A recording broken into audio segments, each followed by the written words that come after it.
My name is Sarah Jenkins. I am 29 years old and I work as a special education teacher. Or at least that is what my family thinks. When I invited my family to my award ceremony, Dad laughed and typed, "Just a lowly teacher." My sister replied, "We are busy going to dinner at LeBlanc to celebrate my 10,000 followers." Mom liked the message. I smiled at my phone and whispered, "That is fine." That night, while they ate their expensive dinner, Dad scrolled his phone and froze. He stammered, "What is this?" Before I tell you what he saw on that screen, please like and subscribe if you have ever had to hide your true success from people who should have supported you. Drop a comment telling me where you are watching from. I sat on the edge of my sagging beige sofa in an apartment that smelled faintly of the neighbor's boiled cabbage. In my hand, I held an invitation that weighed more than my weekly grocery bill. It was thick cream cardstock with gold leaf lettering that shimmered under the dim light of my living room lamp. It read, "National Education Gala, nominee for Innovator of the Year, Sarah Jenkins." My heart hammered against my ribs, a frantic rhythm of hope and dread that I had been trying to suppress all week. This was it, the biggest night of my career, the night everything was going to change. For years I had kept my life in separate boxes. There was Sarah, the daughter who wore thrift store sweaters and drove a Honda Civic that rattled when it went over 40 miles per hour. And then there was the other Sarah, the one who had spent the last 3 years coding until 4 in the morning building an app called Bright Path that was currently being used in 3,000 school districts across the country. I took a deep breath and opened our family group chat. My thumb hovered over the send button. I attached a photo of the 3 VIP tickets. I typed, "Mom, Dad, Tiffany. I was nominated for a major award tonight. I have tickets for you. It is a black tie event at the Ritz-Carlton. I would love for you to be there." I hit send. The message bubble turned blue. I watched the little status indicator change to delivered. Then, read. The silence that followed stretched for 2 minutes. In those 2 minutes, I let myself imagine a different reality. One where my mother texted back, "Oh my God, Sarah, we are so proud." One where my father asked, "What time should we be there, pumpkin?" But that was a fantasy. The phone buzzed, vibrating against my palm like a warning. It was a message from my father, Greg. He wrote, "A major award for what? Babysitting. We are busy tonight. Do not bother us with your little participation trophies." Before I could even process the sting of his words, another message popped up. It was from my sister Tiffany. She sent a photo.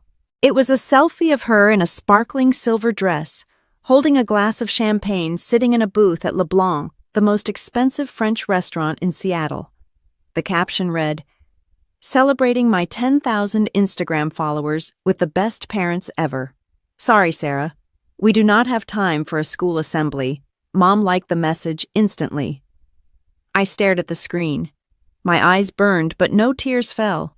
I had cried enough tears over the Jenkins family to fill the Puget Sound. This time the feeling was different. It was cold. It was hard. It was final. I looked around my small apartment. They thought I lived here because I was poor. They did not know I kept this place specifically for them to visit a stage set to maintain the illusion that I was the struggling, pathetic younger sister who needed to be pitied but never respected. I typed back one simple line, "Enjoy your dinner." Then for the first time in my life, I opened the settings menu on my phone. I selected my father's contact. Block caller. I selected my mother. Block caller. I selected Tiffany. Block caller. I set the duration for 24 hours. I placed the phone face down on the coffee table. The silence in the room was no longer lonely. It was peaceful. To understand why this moment was the breaking point, you have to understand what happened just 3 days ago. It was a Tuesday. I had driven that rattling Honda Civic 45 minutes to my parents' house in the suburbs. The house was a beautiful 2-story craftsman that I loved despite the people inside it. When I walked in, the smell of lavender air freshener hit me, masking the scent of damp wood. My father was sitting at the kitchen table, his head in his hands, staring at a pile of bills. My mother was pacing the floor, wringing her hands. The main water line had burst in the basement. The plumber was asking for $3,500 to fix it immediately, or he would walk away. My father, a real estate agent who had not sold a house in 6 months, did not have the liquidity. My mother, who had never worked a day in her life, was panicking about the hardwood floors warping. I stood in the doorway, clutching my purse. I knew exactly what the dynamic was. They would complain until I offered. They would never ask because asking would imply they needed me, and they needed to believe I was beneath them. I cleared my throat and walked to the table. I said, "I can help, Dad." I reached into my bag and pulled out a white envelope. Inside was $3,500 in cash. I had withdrawn it that morning, knowing they were in trouble because I still secretly paid the water bill online and saw the usage spike. I placed the envelope on the table. My father looked at the money, then at me. He did not say thank you. He did not smile. He snatched the envelope and started counting the bills, licking his thumb between every few notes to make sure I had not shorted him. "Where did you get this, Sarah?" he asked, his voice suspicious. "You did not borrow this from a loan shark, did you? We do not need thugs coming to our door." I sighed, keeping my voice steady. "No, Dad. I saved it. Extra tutoring shifts." "Tutoring?" he scoffed, shaking his head. "You are 29 years old, Sarah. You are wiping noses and teaching the alphabet while your friends are becoming doctors and lawyers. It is embarrassing." Before I could defend myself, the front door swung open. My sister Tiffany breezed in. She was 32, beautiful, and radiated the kind of confidence that only comes from being told you are perfect your entire life. She was carrying a shopping bag from Nordstrom and a bottle of wine. "Hey, family," she chirped, kicking off her heels. "Guess who got sent a free bottle of Pinot Noir from a brand partnership?" My mother's face instantly transformed. She rushed over to Tiffany, hugging her as if she had just returned from war. "Oh, Tiff, that is amazing. Look at you, so successful." Dad looked up from counting my money, his eyes lighting up. "Now, that is class. See, Sarah, your sister builds connections. She understands how the world works." I stood there, feeling the blood rush to my ears. Tiffany was technically an influencer, but the reality was she was drowning in credit card debt that I knew about because I had seen the collection notices in the mail. The wine was likely a $10 bottle she put in a fancy bag. Meanwhile, I had just handed them $3,500 of hard-earned cash. I said, "Dad, the plumber is waiting." He waved his hand at me dismissively. I know. Don't nag me." He looked at Tiffany and smiled. "Let's open that wine, sweetheart. We need to celebrate your success." I felt a lump form in my throat, hot and sharp. I wanted to scream. I wanted to tell them that I was not just a tutor. I wanted to tell them that the mortgage they were sitting under, the one they thought was being paid by some magical banking error, or Dad's old investments, was actually being paid by me. For 5 years every month, $2,800 left my account and went directly to their bank. I called it rent for my old room to save their ego, but we all knew I had not lived there in a decade. They chose to forget that detail. They chose to see me as the safety net they could step on while treating Tiffany like the star they could reach for. Dad poured the wine and looked at me with a sneer. "You know, Sarah, you should really look at your sister for inspiration. She has ambition. You are just settled, a lowly teacher. You will never understand the pressure of maintaining a reputation." I looked at him. I looked at the envelope of my money in his hand. I looked at my mother fawning over Tiffany's cheap wine, and something inside me snapped. It wasn't a loud snap. It was quiet. It was the sound of a bridge finally collapsing under too much weight. I said, "You are right, Dad. I do not understand. Enjoy the wine." I turned around and walked out. I did not slam the door. I closed it gently. As I walked to my car, I heard them laughing inside. That was the moment I decided. No more saving them. No more fixing the pipes. No more paying the mortgage in secret. If they thought I was nothing, I would show them exactly what nothing looked like when it was gone. And if they thought Tiffany was the star, I would let them see what a real star looked like. Back in my apartment, the memory faded as I looked at the clock. It was time. I stood up from the beige sofa and walked into the bedroom. Hanging on the back of the door was not a sensible cardigan or a pair of slacks. It was a gown, a floor-length midnight blue silk gown that had been custom-made in Milan. It had cost $4,000, and I had paid for it with a single swipe of my own black card. I stripped off my sweatpants and old t-shirt. I went into the bathroom and began to apply my makeup. Not the simple natural look I wore for family dinners to avoid outshining Tiffany. I did a bold, smoky eye. I put on the diamond earrings I had bought myself for my 28th birthday. I swept my hair up into an elegant chignon. When I looked in the mirror, Sarah the scapegoat was gone. Staring back at me was Sarah Jenkins, CEO and founder. I walked out of the apartment building, my heels clicking on the pavement. My neighbors, who usually ignored me, stopped and stared. Mrs. Gable from 4B dropped her bag of trash. I did not wave. I walked straight to the curb where a stretch limousine was waiting, its engine purring like a large black cat.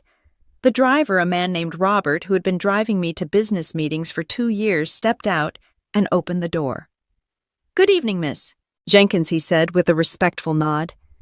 "You look stunning. Are you ready for the big night, Madam President?" I slid into the leather seat, the cool air conditioning hitting my face. I looked out the tinted window at the city skyline. Somewhere out there, at a table in LeBlanc, my family was laughing at me. They were clinking glasses, thinking they had won. They thought I was crying in my pillow. They had no idea that in less than 2 hours their entire world was going to be turned upside down by a live television broadcast. I smiled a slow, dangerous smile. I said to Robert, "Yes, I am ready. Let's go." As the car pulled away, I pulled up the banking app on my phone. I navigated to the recurring transfer labeled Parents' Mortgage. I hovered my finger over the delete button, but not yet. First, I wanted them to see me. I wanted them to see exactly who they had called lowly. I settled back into the seat. The show was about to begin. While I was settling into the leather seat of a limousine, adjusting the silk of my gown, my family was walking into LeBlanc. I know exactly what happened inside those gold-leaf doors because Tiffany live-streamed the entire evening. She documented her own arrogance with the precision of a historian, unaware that she was actually filming the final act of their financial ruin. LeBlanc is not just a restaurant. It is a stage. It is the kind of place in downtown Seattle where the menus do not have prices listed for the specials and the water is imported from a glacier in Iceland. It is a place designed to make you feel small unless you have a black card to make you feel big. Tiffany walked in first. She did not look at the maitre d' or the architecture. She looked at her phone screen. She had her ring light attached to the top of her device, casting a harsh artificial glow on her face that stood out against the ambient candlelight of the dining room. She was talking to her followers, her voice pitched an octave higher than her natural tone, that fake influencer squeal that grates on the nerves like sandpaper.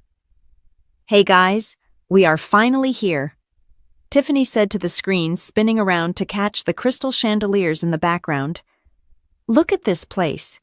It is giving absolute luxury. Daddy is treating us tonight because we are celebrating a huge milestone. 10,000 of you.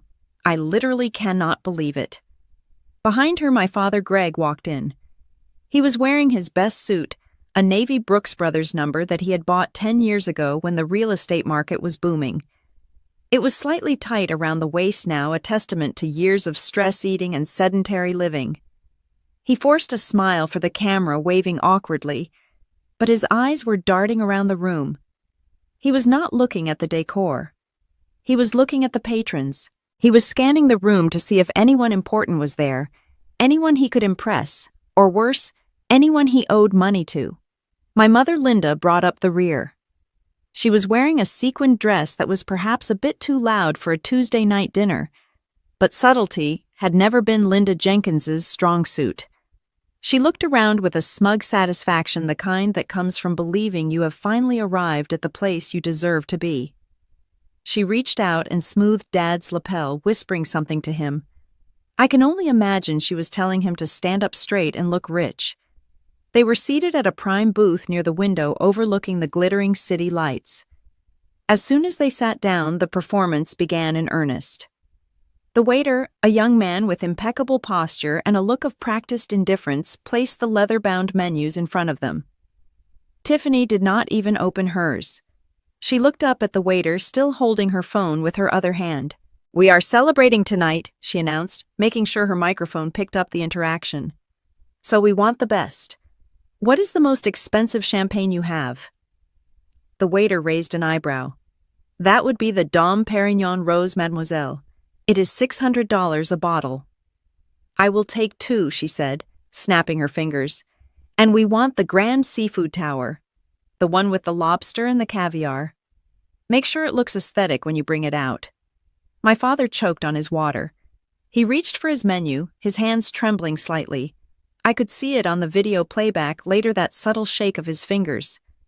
He looked at Tiffany, his eyes wide with a mixture of fear and warning. "Sweetheart," he said, his voice low, "maybe we should start with 1 bottle. And the seafood tower is quite large. Maybe just the oysters." Tiffany pouted. It was a practiced expression, lip jutted out, eyes wide. "But Daddy?" She whined, her voice dropping the influencer facade for a second to reveal the spoiled child underneath. "You promised. This is my big night. Do you want my followers to think we are broke?" My mother chimed in immediately, placing a hand on Dad's arm. Her nails were manicured in a sharp blood red. "Oh, let her have it, Greg. Stop being such a miser. You closed that deal last month, didn't you? We can afford a little celebration." That was the lie that held their marriage together. The imaginary deals. The phantom commissions. Dad had not closed a deal in 6 months. He had been shuffling money between credit cards, taking cash advances to pay minimum balances, and relying on the mortgage payments I was secretly making to keep the roof over their heads. But he could not admit that. Not to Mom, and certainly not to Tiffany. His pride was the most expensive thing at that table. Fine Dad grunted, loosening his tie as if the collar was suddenly choking him. 2 bottle. And the tower. Tiffany squealed and turned back to her phone. "Did you guys hear that? Daddy is the best. Best dad ever. Drop a heart emoji in the chat for Greg Jenkins." As they waited for the food, the conversation turned, as it always did, to the person who was not there. Me. It was a ritual for them. To feel truly superior, they needed someone to look down on. I was their designated stepping stone. Mom took a sip of water and looked around the room, wrinkling her nose. "You know it is a blessing Sarah did not come tonight. Can you imagine?" Tiffany laughed, watching the hearts float up her screen. "Oh my God, totally. She would have worn that hideous beige cardigan she wears to work. The one with the pilling on the sleeves. She would have stuck out like a sore thumb. It is not just the clothes," Dad said, trying to regain some sense of control by joining in the mockery. "It is her attitude. Sarah just does not fit in places like this. She is too suburban, too small-minded." Mom nodded in agreement. She has always been like that, even as a child. No ambition. That is why she is a teacher. It is safe. She likes being around children because she cannot handle the real world. She cannot handle the pressure of success like you can Tiffany. Tiffany flipped her hair, preening for the camera. "I know, right? I invited her out of pity, mostly. I mean, someone has to be nice to her. But she sent this super passive-aggressive text saying she had an award ceremony or something." Dad scoffed, picking up a breadstick and snapping it in half. Award ceremony. Probably a certificate for perfect attendance. Or maybe she learned how to tie her shoes. He laughed at his own joke, looking to Mom for approval. She gave it to him in the form of a cruel smile. "She is just a lowly teacher," Dad continued, his voice getting louder as he tried to convince himself of his own superiority. "She works for pennies. She will never understand what it takes to build an empire. She will never understand the hustle. That is why she drives that junk car. That is why she lives in that dump. She settles. We do not settle." I watched the replay of this later, and what struck me was not the cruelty. I was used to the cruelty. It was the irony. Here was my father, a man whose net worth was currently in the negatives, mocking my financial status. Here was my sister, whose entire career was based on filters and lies, mocking my ambition. And here was my mother, who had never earned $1 in her life, mocking my work ethic. They were projecting their own insecurities onto me so hard, it was a wonder the table didn't crack under the weight of it. The champagne arrived, popped with a theatrical flourish by the waiter. Tiffany made him pour it 3 times so she could get the perfect boomerang video for her story. Dad grabbed his glass and downed half of it in one gulp. He needed the liquid courage. I saw him reach into his pocket and pull out his phone under the table. While Tiffany was busy posing with the lobster tail that had just arrived, Dad was logging into his banking app. I know this because at that exact moment I received a notification on my own phone. A security alert. Someone was trying to access the joint account my name was still technically on from high school, an account that had been empty for years. He was checking every possible avenue, scraping the bottom of the barrel. He stared at his screen, his face draining of color. The glow of the phone illuminated the sweat beading on his forehead. He tapped the screen aggressively, refreshing the page, praying for a miracle deposit that wasn't coming. "Is everything okay, Greg?" Mom asked, her voice sharp. "You are not checking work emails, are you? Be present." Dad shoved the phone back into his pocket, forcing a smile that looked more like a grimace. "Fine. Everything is fine. Just checking the time." "We have plenty of time," Tiffany said, shoving a spoonful of caviar into her mouth. "This is delicious. You know what we should order the Wagyu beef next? The menu says it is $300 for 4 ounces. That sounds exclusive. We have to try it." Dad's eye twitched. "300. Tiffany rolled her eyes. "Don't be cheap, Dad. You said we are celebrating. Do you want me to tell my followers that my dad is cheap?" "No," Dad said quickly, his voice cracking. "No, of course not. Get the beef. Get whatever you want." He signaled the waiter for another glass of champagne. He was drinking to forget the bill that was looming at the end of the meal like an executioner. He was drinking to numb the panic rising in his chest. And most of all, he was drinking to maintain the delusion. As long as the champagne was flowing and Tiffany was smiling, he could pretend he was the patriarch, the provider, the successful businessman. He could pretend he wasn't a fraud. And he could pretend that his other daughter, the lowly teacher, wasn't the only thing standing between him and total financial collapse. Mom raised her glass. To Tiffany. Our star. The one who is actually going places. To Tiffany. Dad echoed, his voice hollow. To me, Tiffany chirped, clinking her glass against theirs. And to Sarah for staying home and saving us the embarrassment of her company. They all laughed. It was a wet, sloppy sound. They feasted on lobster and lies, completely unaware that across town the lowly teacher was about to step onto a stage and change the narrative forever. They were so busy looking down at me that they didn't realize the ground was about to open up and swallow them whole. The bill was coming. And this time, I wasn't going to be there to pay it. While my family was fighting over the bill for a seafood tower across town, I was stepping into a world they could not even imagine. The limousine pulled up to the curb of the Ritz-Carlton, but it did not just stop at a curb. It stopped at the edge of a transformation. The air outside the tinted windows was alive. It pulsed with the staccato rhythm of camera shutters and the low, excited hum of a crowd that had gathered not for reality stars or influencers, but for the minds that were shaping the future. My driver, Robert, opened the door and the noise rushed in. It was a wave of sound voices shouting names, the click and whir of professional photography equipment. I took a deep breath, the kind of breath you take before you dive into deep water, and stepped out. The moment my heel touched the plush crimson carpet, the world shifted. "Ms. Jenkins. Over here. Sarah. To your left." The voices were calling my name. Not Sarah the burden. Not Sarah the failure. Not Sarah the lowly teacher. They were calling for Sarah Jenkins, the innovator. The founder. The woman who had quietly revolutionized special education while her family was busy judging her footwear. I walked the carpet, the flashes popping like lightning storms in my peripheral vision. I didn't shrink away. For the first time in years, I stood at my full height. I didn't hunch my shoulders to make myself smaller so Tiffany could feel big. I didn't dim my light so my father wouldn't feel threatened. I let myself shine, and the feeling was intoxicating. As I made my way toward the entrance, a man stepped out of the crowd. He was older, with silver hair and a tuxedo that fit him with the ease of a second skin.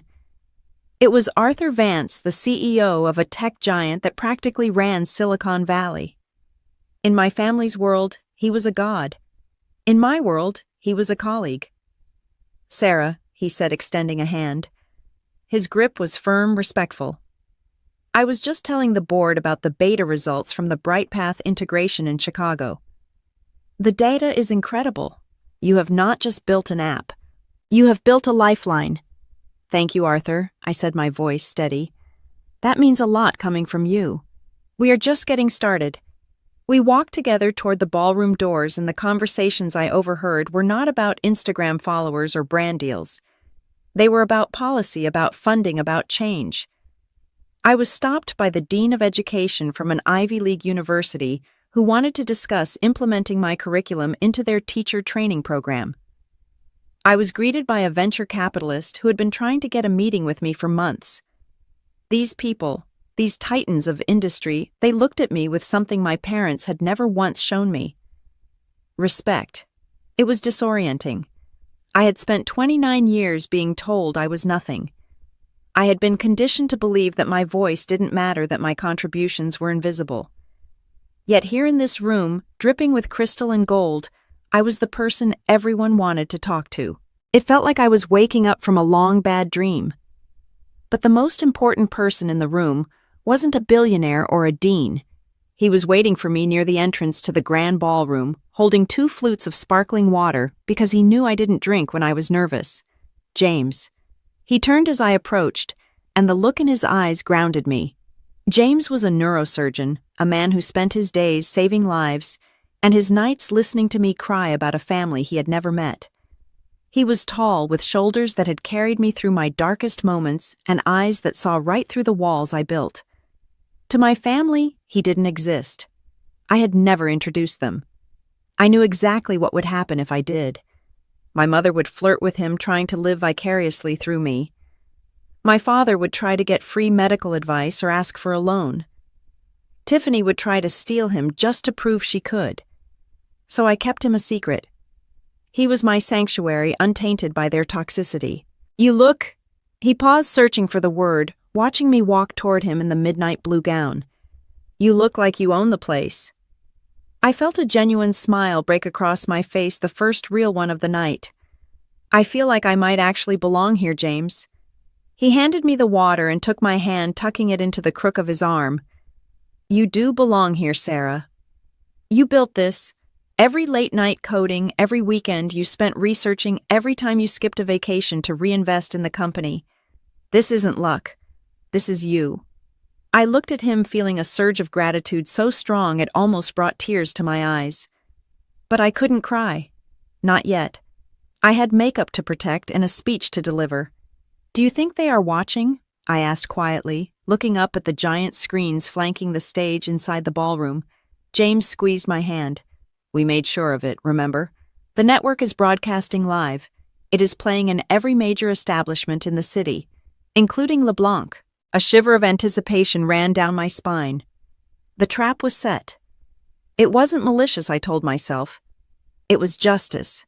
It was simply allowing the truth to exist in the same space as their lies.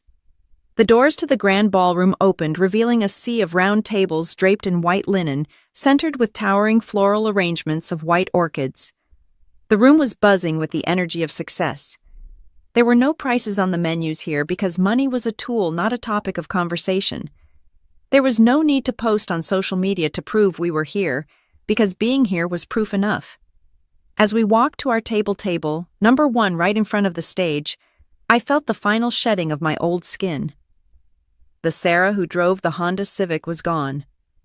The Sarah who let her father speak to her like a child was gone. The Sarah who apologized for existing was gone. James pulled out my chair for me. As I sat down, I looked at the stage. The podium was waiting. The microphone was waiting. The award, a heavy crystal obelisk that caught the light, was sitting on a pedestal. It was tangible proof of my worth. James leaned in close, his voice a low rumble in my ear. He knew what I was thinking. He knew about the text messages. He knew about the mocking dinner. He knew about the lifetime of cuts and bruises on my soul. He whispered, "Are you ready to shine, Sarah?" I looked at him, then I looked at the camera crane sweeping over the crowd, its red tally light glowing like a watching eye. I thought of my father's face when he called me a lowly teacher. I thought of Tiffany's laugh. I thought of my mother's indifference. I took a sip of water and set the glass down with a deliberate click. I turned to James, my eyes locking onto his. I am not just ready to shine, James. I am ready to burn the whole house down. The lights in the ballroom dimmed. The orchestra struck up a swelling, majestic chord. The voice of the announcer boomed over the speakers, rich and authoritative. "Ladies and gentlemen, welcome to the National Education Gala. Tonight we honor the visionaries." I sat back, crossing my legs, and fixed my eyes on the screen. The show was starting. And somewhere across town, in a booth at LeBlanc, my family was about to realize that the person they had spent a lifetime stepping on was the only one in the room standing tall. Back at LeBlanc, the atmosphere at table 14 had shifted from celebratory to suffocating. The seafood tower was nothing but a skeleton of crushed ice and empty shells. The 2 bottles of Dom Perignon were drained, upturned in the silver bucket like surrendered soldiers. The laughter had died down, replaced by the heavy, inevitable silence that accompanies the arrival of the bill. When the waiter placed the black leather folder on the table, he did it with the soft, practiced thud of a judge slamming a gavel. My father Greg reached for it. He did not open it immediately. He patted his jacket pocket, feigning a casual air, but I knew that specific pat. It was a nervous tick. He was checking for his wallet, reassuring himself that the plastic inside still held power. He flipped the folder open. He stared at the number at the bottom. The total was likely over $2,000. He didn't flinch visibly, but the color rose in his neck, a slow creeping flush of red against his white collar. He pulled out his platinum card, the one he liked to flash at gas stations to impress teenage cashiers, and slid it into the pocket. He handed it to the waiter with a dismissive wave. "Put 20% on for yourself, son." "Thank you, sir." The waiter set his face impassive. He took the folder and walked to the terminal station just a few feet away. For a moment my father exhaled. He leaned back, loosening his belt buckle slightly. He looked at my mother and Tiffany, who were now reviewing the hundreds of selfies they had taken. "See," he said, his voice a little too loud. "Nothing but the best for my girls." But then the waiter stopped. He was standing at the terminal, inserting the card. He waited. He frowned. He pulled the card out and wiped the chip on his apron, then inserted it again. My father watched this like a hawk watching a mouse. The waiter tapped the screen, waited another agonizing 5 seconds, and then turned around. He began the long walk back to the table. In the world of fine dining, the walk back is the walk of shame. Every step the waiter took seemed to echo. When he arrived at the table, he did not speak loudly. He leaned down, placing the folder back in front of my father with a discretion that felt more insulting than a shout. "I am sorry, sir," the waiter whispered. The card was declined. My father laughed. It was a sharp barking sound. "That is ridiculous. Run it again. It is probably your machine. That card has a $50,000 limit. I tried it twice, sir. The bank is not authorizing the transaction. Do you have another form of payment?" The silence at the table was absolute. Tiffany stopped editing her photo. Mom looked up, her eyes narrowing. Greg Mom hissed. "What is going on?" "Nothing," Dad snapped, snatching the folder back. "It is the fraud protection. I spent too much on the business account this week and they are being cautious. It happens to high net worth individuals all the time." He stood up his chair, scraping loudly against the floor. "I need to make a call. Just give me a minute to clear this up with my private banker." He walked away from the table, but he did not go to the lobby. He went to a small alcove near the restrooms, huddled in the shadows. If you could have been a fly on that wall, you would not have heard a powerful businessman shouting at his underlings. You would have heard a desperate man begging a machine. He was dialing the automated customer service line, punching in his social security number with shaking fingers. "Please," he whispered into the phone, sweat beading on his upper lip. "Just approve this one. I will make a payment on Monday. Just let it go through." The automated voice on the other end likely told him what he already knew. "Over limit. Past due. Please contact collections." He hung up and checked his other balances. 0, negative, maxed out. He was standing in a 5-star restaurant with a bill he could not pay, realizing for the first time that the safety net he had relied on for years, the mysterious influx of cash that kept the wolves at bay, was gone. He didn't know it was me yet. He just knew the money had stopped. He composed himself, wiping the sweat from his forehead with a handkerchief, and walked back to the table. He sat down, forcing a smile that looked like a rictus of pain. "All sorted," he lied. "The bank is resetting the security protocols. It will take about 10 minutes to clear. We just have to wait." The waiter did not leave. He stood a few feet away, hands clasped behind his back, watching them. He knew. Waiters always know. He was no longer refilling their water. He was guarding the exit. The tension at the table was thick enough to choke on. Tiffany, sensing the shift in the atmosphere, decided that she was bored. The dopamine hit of the food was gone, and now she was just sitting with her parents while a waiter stared at them. She needed a distraction. She needed to assert control over the environment. She looked around the room, her eyes landing on the sleek flat-screen television mounted above the bar area. Usually LeBlanc kept the TV off or played silent black-and-white films to maintain the ambiance. But tonight, because of the magnitude of the event happening downtown, the manager had tuned it to the local broadcast of the gala. "Ugh," Tiffany groaned, throwing her head back. "This vibe is getting weird. Why is that waiter staring at us like we are criminals? And seriously, look at that TV." She pointed a manicured finger toward the bar. "Dad, tell them to change the channel or turn it off," she demanded, her voice carrying across the quiet room. "It is so boring. It is just a bunch of old people in suits clapping. I want to watch music videos. Or at least put on the fashion channel. This is ruining my aesthetic." Dad looked at the waiter, desperate for a way to regain authority. "Excuse me," he barked. "My daughter is right. Can we change the channel? We are trying to have a celebration here, not watch a school board meeting." The waiter did not move to change the channel. "Actually, sir," he said, his voice cool and detached. "The manager requested this broadcast stays on. It is the National Excellence Awards. It is the most prestigious event in the city tonight." Tiffany rolled her eyes so hard it looked painful. "Boring," she sang out, grabbing her phone to record a story. She pointed her camera at the TV screen, zooming in to mock it. "Look at this, guys," she said to her followers.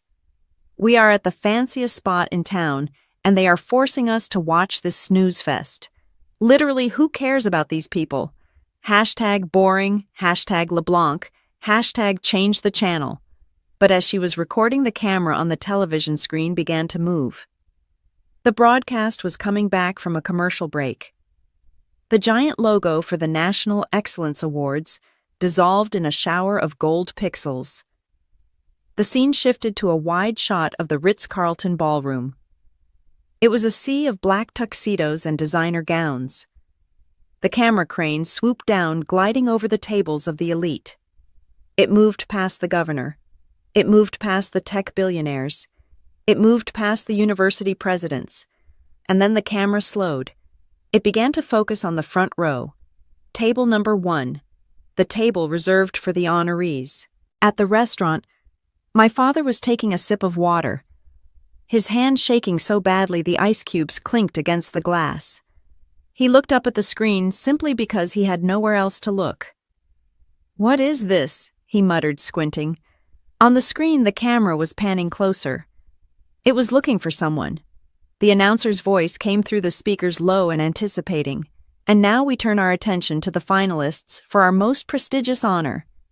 The camera stopped. It framed a woman in a midnight blue silk gown. She was sitting tall, her posture regal, her hair swept up in a way that exposed the diamonds glittering at her ears. She was holding the hand of a handsome man in a tuxedo. She looked powerful. She looked wealthy. She looked important. Tiffany lowered her phone. Her mouth opened slightly. Dad froze.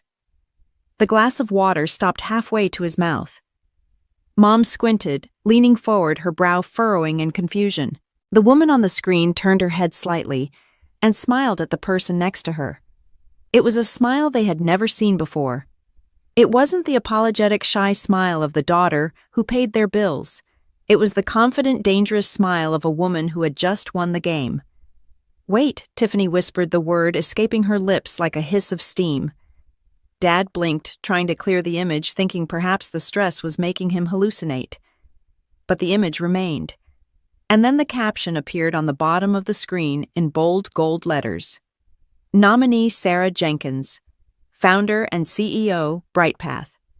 The silence at table 14 was broken only by the sound of my father's water glass slipping from his numb fingers and shattering on the expensive tile floor. In the grand ballroom of the Ritz-Carlton, the air pressure seemed to drop. 3,000 people held their breath simultaneously, creating a vacuum of anticipation that pricked at the skin. On the stage, the master of ceremonies, a distinguished news anchor, whose face was known in every household in America, adjusted his glasses. He stood behind a lucite podium that caught the stage lights, making it glow like a beacon. In his hands, he held a heavy envelope sealed with red wax. I sat at table number 1, my hand resting in James's warm grip. I could feel his pulse against my palm, steady and calm, a metronome keeping time against the frantic rhythm of my own heart. I looked around the room. I saw the faces of people I had studied in textbooks. I saw the investors who controlled billions of dollars, and they were all looking at me. Not with pity, not with judgment, but with expectation. The anchor leaned into the microphone. His voice was deep, resonant, the kind of voice that made history sound inevitable. Tonight he began, and his words echoed through the massive sound system. We honor an individual whose vision has not just disrupted a market but healed a community. We live in a world where technology often isolates us. But this year's winner has used code to create connection. She has built a bridge for those whom society often leaves behind. At the restaurant LeBlanc, the audio from the television was low. But in the silence of table 14, it sounded like thunder. My father, Greg, was frozen. He was holding a glass of heavy Cabernet Sauvignon, a drink he had ordered in a panic before the credit card machine had come back with its final verdict. The glass was halfway to his mouth, tilted slightly. His eyes were locked on the screen, wide and unblinking. He looked like a man who had seen a ghost, or perhaps a man who was watching his own funeral. Tiffany sat next to him, her mouth slightly open. The phone in her hand, which had been her weapon and her shield all night, was now lowered to the table. She had forgotten to stop recording. The live stream was still running, broadcasting her confusion to the few hundred people actually watching. On the screen, the anchor began to tear the envelope.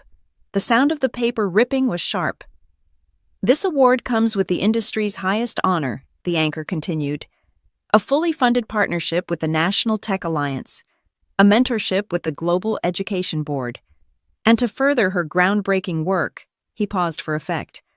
The camera zoomed in on his face, then cut to a split screen. One side showed the anchor. The other side showed me sitting at the table clutching James's hand, a venture capital investment of $5 million. At LeBlanc, my mother gasped. It was a wet, choking sound. $5 million, she whispered. The anchor pulled the card out. He smiled. "Ladies and gentlemen, the innovator of the year is Sarah Jenkins." The ballroom exploded. The sound was physical, a wall of applause and cheering that hit me in the chest. I stood up, my legs feeling like jelly, but James was there, his hand on the small of my back, steadying me. I hugged him, burying my face in his shoulder for a split second to ground myself before facing the lights. But at LeBlanc, the reaction was different. When the name Sarah Jenkins rang out from the television speakers, my father's brain simply stopped working. The cognitive dissonance was too great. Sarah was the failure. Sarah was the bank. Sarah was the doormat. Sarah could not be the woman on the screen being applauded by billionaires. Sarah could not be worth $5 million. His grip on reality loosened, and so did his grip on the wine glass. It happened in slow motion. The large, bulbous glass of Cabernet slipped from his fingers. It didn't fall straight down. It hit the edge of the table, tipped, and launched its contents forward with the physics of a tidal wave. Tiffany was wearing a white dress, a designer knockoff she had bought specifically for this night, intending to look like an angel for her followers. The dark red liquid hit her chest first, a violent splash of crimson that looked shockingly like an arterial wound. It soaked into the cheap fabric, instantly spreading outward in a jagged, ugly stain. The glass continued its trajectory, bouncing off her lap and shattering on the floor, sending shards of crystal skittering across the polished tiles. For 3 seconds, there was absolute silence. The restaurant was quiet. The other diners had stopped eating to watch the awards on the TV, and now they turned to look at the commotion at table 14. Tiffany looked down at her dress. She touched the wet, cold fabric. She looked at her hand stained red. She didn't scream. She was too shocked to scream. She just made a low, keening sound in the back of her throat. My father stared at his empty hand, then at the red stain on his favorite daughter. He didn't apologize. He didn't grab a napkin. He turned back to the TV, his face pale, his lips moving without sound. 5 million, he muttered. 5 million.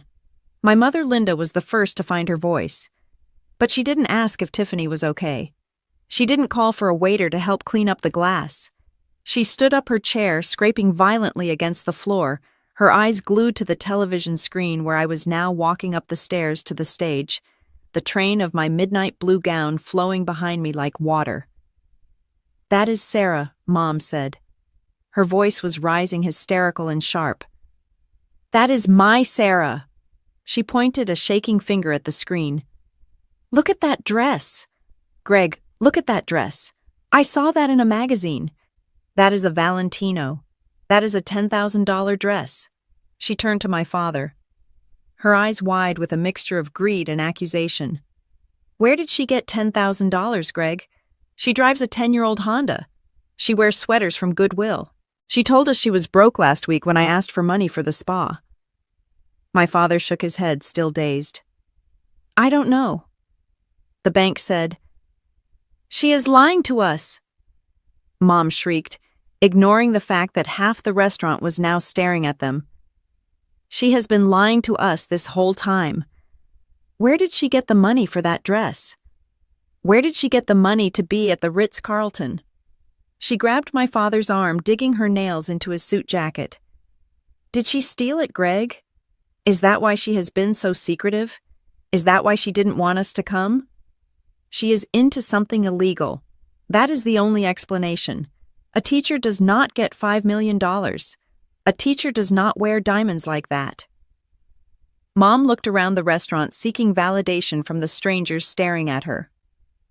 "My daughter is a special education teacher," she announced to the room, her voice trembling with manic energy. "She makes $40,000 a year. Look at her. That is stolen money. She must have embezzled it from the school board, or she is dating some criminal." Tiffany finally snapped out of her trance. She looked down at her ruined dress, then up at the screen where I was accepting the heavy crystal trophy. The contrast was brutal. I was bathed in golden light, holding a symbol of ultimate success. She was covered in wine, sitting at a table with a declined credit card, watching her own irrelevance broadcast in high definition. "It is not fair."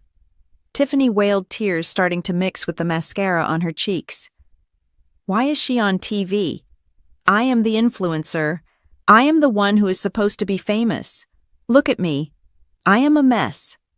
She grabbed a napkin and scrubbed frantically at the stain, but it only made it worse, smearing the red wine into a larger pinkish blotch. Dad ignored her.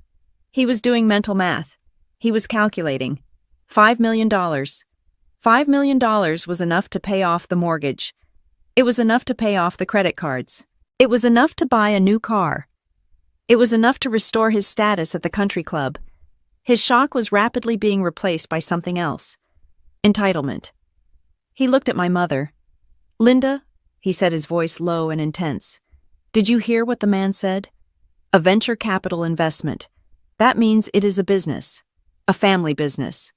He stood up, ignoring the waiter who had rushed over with a broom to sweep up the glass. "I am her father," he said, straightening his tie. "I am the head of this household. If she has $5 million, then the family has $5 million. She is living under my name. She is using the education I paid for." He looked at the screen where I was now standing at the podium, adjusting the microphone. He didn't hear the applause. He heard the sound of a cash register ringing. "She thinks she can hide this from us," he snarled. "She thinks she can cut us out. Just a lowly teacher, huh?" He pulled out his phone again, the same phone that had just been used to deny his credit transaction. Mom leaned in. "What are you doing?" "I am texting her," Dad said. "No, I am calling her. She needs to answer for this. She needs to explain why she's wearing a fortune while her sister sits here in a ruined dress." But on the screen, I wasn't answering calls. I was looking out at the audience. I was looking into the camera lens. And even though I was miles away, the look in my eyes made my father pause. It was a look of absolute terrifying clarity. Dad lowered the phone slowly. "She isn't picking up," he whispered. Mom scoffed. "Of course she isn't. She is probably terrified we found out. She knows she's in trouble. You wait until she gets off that stage. You wait until we get a hold of her. We are going to that hotel." "We can't." Tiffany sobbed. "We can't pay the bill. We can't leave." The reality of their situation crashed back down on them. They were trapped. Trapped by their own debt. Trapped in a restaurant they couldn't afford. Forced to watch their scapegoat ascend to the throne they believed belonged to them. The waiter cleared his throat. "Sir, about the payment. And the broken glass. That will be an additional charge." Dad didn't look at him. He just kept staring at the TV, watching me hold the trophy up to the light. $5 million, he said again, like a prayer. $5 million. And in that moment, the love in his eyes didn't return. The pride didn't return. Only the hunger returned. The hunger of a parasite realizing it had just found a new host. He didn't see a daughter. He saw a lifeline. And he had no idea that the lifeline had already been cut. Walking up the stairs to the stage felt like walking through water. Every step was heavy with significance, yet I felt weightless. The lights were blinding, white-hot beams that cut through the darkness of the ballroom, isolating me in a cone of brilliance. The sound of the applause was a physical force, a rolling thunder that vibrated against my sternum. I reached the podium and placed the crystal award down. It made a solid, resonant thud against the wood. I gripped the sides of the lectern, the cool lucite grounding me. I looked out at the sea of faces. I saw Arthur Vance smiling like a proud uncle. I saw James standing near our table, his eyes shining with tears he refused to wipe away. And then I looked past them. I looked past the billionaires and the deans and the innovators. I looked straight into the black, unblinking eye of the center camera. I knew that lens was beaming this image to millions of screens. I knew it was beaming it to a specific television mounted above a bar in a French restaurant called Le Blanc. The room went quiet. The kind of silence that usually precedes a symphony. I leaned into the microphone. My voice, when it came out, did not shake. It was the voice of a woman who had spent 29 years rehearsing this moment in the shower in her car, in the quiet desperation of her bedroom. "Thank you," I said, allowing the words to hang in the air. "Thank you to the National Tech Alliance for this incredible honor. Thank you to the investors who saw potential in a simple idea. And thank you to my team who believed that education could be reimagined." I paused. I took a breath. This was the script I had written. But as I looked into the camera lens, I decided to go off script. I decided to speak the truth. But most of all, I continued, my eyes narrowing slightly as I focused on the camera. "I want to thank my family. At LeBlanc, The air in the room had changed. The diners at the surrounding tables who had spent the last hour listening to Tiffany shriek about her follower count and my father berate the waiter were now fixated on the screen. A couple at the table to the left, a well-dressed pair celebrating an anniversary, looked from the television to the booth where my family sat. The woman whispered to her husband, "Wait, is that the sister? The one she said was a loser." Her husband squinted at the screen, then looked at Tiffany, who was still dabbing frantically at the red wine stain on her chest. "It has to be. They have the same last name. And look at them. They look terrified." Back on the screen, I continued my speech. My voice dropped an octave, becoming intimate as if I were speaking only to them. "I want to thank my family for not being here tonight." A ripple of confusion went through the ballroom audience. They shifted in their seats, unsure if this was a joke. But at LeBlanc, the knife went in. "I invited them," I said, keeping my gaze steady. But they had other priorities. They had a dinner to attend, a celebration of image over substance, and honestly, their absence is the greatest gift they could have given me. In the restaurant, the whispers grew louder. The diners began to piece it together. They had heard Tiffany mocking a teacher earlier. They had heard my father bragging about his status. Now they were watching the victim of that mockery stand on a national stage holding a check for $5 million. The irony was so thick it was suffocating. A man at a nearby table, a businessman with a sharp suit, turned his chair fully around to face my family. He didn't hide his disdain. He looked at my father, who was shrinking into his seat, and then he looked at the screen, shaking his head. I continued, my voice gaining strength. For years I was told that I was aiming too low. I was told that being a teacher was a lowly profession. I was told that my worth was measured by the car I drove and the clothes I wore. I was made to feel that I was a burden because I chose to serve others rather than serve myself. I picked up the heavy crystal trophy, holding it up like a weapon. But tonight proves that value is not about perception. It is about impact. My family taught me a valuable lesson, though they did not mean to. They taught me that if you want to fly, you have to let go of the people who are holding you down. You have to stop waiting for applause from hands that are only capable of taking. I looked down at the large ceremonial check that had been placed on the easel next to me. $5 million. This investment, I said, gesturing to the numbers. It changes everything. But not in the way some might think. I am not going to buy a mansion. I am not going to buy a sports car. I am not going to buy expensive dinners to impress people who do not care about me. I leaned closer to the mic, staring right into the soul of the camera, right into my father's panic. I am going to use this money to buy my freedom. I'm going to use it to ensure that I never ever have to depend on anyone again. This money is my independence. It is my voice. And it is the final period at the end of a very long, very painful chapter. At LeBlanc, the atmosphere had turned hostile. The diners were no longer just watching the TV. They were watching my family. The judgment in the room was palpable. A woman at the next table spoke up, her voice loud enough for Tiffany to hear. "That is disgusting. Did you hear that? She is talking about them. That girl in the wine-soaked dress. She was live-streaming earlier, calling her sister a failure." Her companion nodded, looking at Tiffany with open disgust. And the father. He tried to pay with a declined card. Imagine treating a daughter like that when she is the only one with any real talent. Tiffany felt the eyes on her. It was a different kind of attention than she was used to. Usually eyes on her meant admiration, or at least envy. But these eyes were heavy with contempt. She shrank back against the booth, pulling her shawl around her stained dress, trying to disappear. My father looked around, sweat dripping down his temple. He saw the waiter whispering to the manager. He saw the businessman sneering at him. He saw the couple laughing and pointing at the TV. He realized with a sinking horror that he was not the protagonist of this story. He was the villain, and everyone knew it. On the stage, I took one last breath. I felt light. I felt clean. To anyone out there watching, I said, my voice softening. Anyone who has ever been made to feel small by the people who are supposed to make you feel big.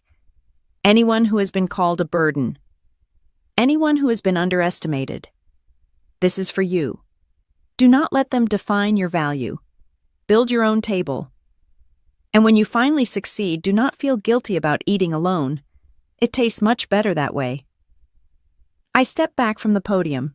The applause that followed was deafening. It wasn't polite applause. It was raucous, emotional cheering. People stood up. James was the first on his feet, clapping until his hands hurt. But I didn't look at the crowd. I looked at the camera one last time. I gave a small, knowing nod. A nod that said, I know you are watching. I know you are hurting. And I am done. The screen at LeBlanc faded to black as the broadcast went to commercial, but the image of my face seemed to burn into the plasma. The restaurant did not return to its normal chatter. The silence around table 14 remained. The manager of LeBlanc, a stern Frenchman who tolerated no nonsense, walked over to the table. He did not look at my father with the deference he usually reserved for men in suits. He looked at him with the cold practicality of a man running a business. Sir, the manager said, his voice cutting through the tension. We need to settle this bill. And given the disturbance and the mess, I'm afraid I must ask you to leave immediately after payment is rendered. We have had complaints from other guests. My father looked up. He looked at the blank TV screen. He looked at his crying wife and his ruined daughter. He looked at the check for $5 million that was etched into his memory. He realized then that the bill was not just for the dinner. The bill was for his life, and he couldn't pay it. The diners watched him whispering, judging, enjoying the fall of the man who had walked in like a king and was about to walk out like a pauper. The whispers were like a chorus of retribution. That is justice, someone whispered. And for the first time in my life, I agreed with them. The broadcast on the television screen faded into a commercial for luxury sedans, but the image of my face seemed to remain burned into the retina of every person in LeBlanc. The silence at table 14 was no longer just awkward. It was heavy, a physical weight that pressed down on my father's shoulders. He stared at his hands, his knuckles white as he gripped the edge of the table. He was waiting for the waiter to return with good news. He was waiting for the bank to apologize. He was waiting for the world to realign with the delusion he had lived in for so long. Instead of the waiter, he got Henri. Henri was the general manager of LeBlanc. He was a man who stood 6'2", wore a suit that cost more than my father's car, and possessed a gaze that could wither a head of state. Henri did not walk. He glided. And as he approached table 14, the other diners fell silent, sensing that an execution was about to take place. Henri did not bring the leather folder back. He held my father's platinum card between two fingers, holding it away from his body as if it were a soiled napkin. He stopped at the edge of the table. He did not smile. He did not offer the customary polite nod. He looked at my father, then at my mother, and finally at Tiffany, whose white dress was still soaking up the red wine like a sponge. Mr. Jenkins, Henri said. His voice was not loud, but it carried the distinct sharp edge of finality. My father looked up, forcing a smile that was painful to witness. Ah, Henri, good to see you. I trust the bank sorted out that little glitch. Technology, right. Always causing headaches. Henri dropped the card onto the table. It made a small plastic click that sounded like a gunshot in the quiet room.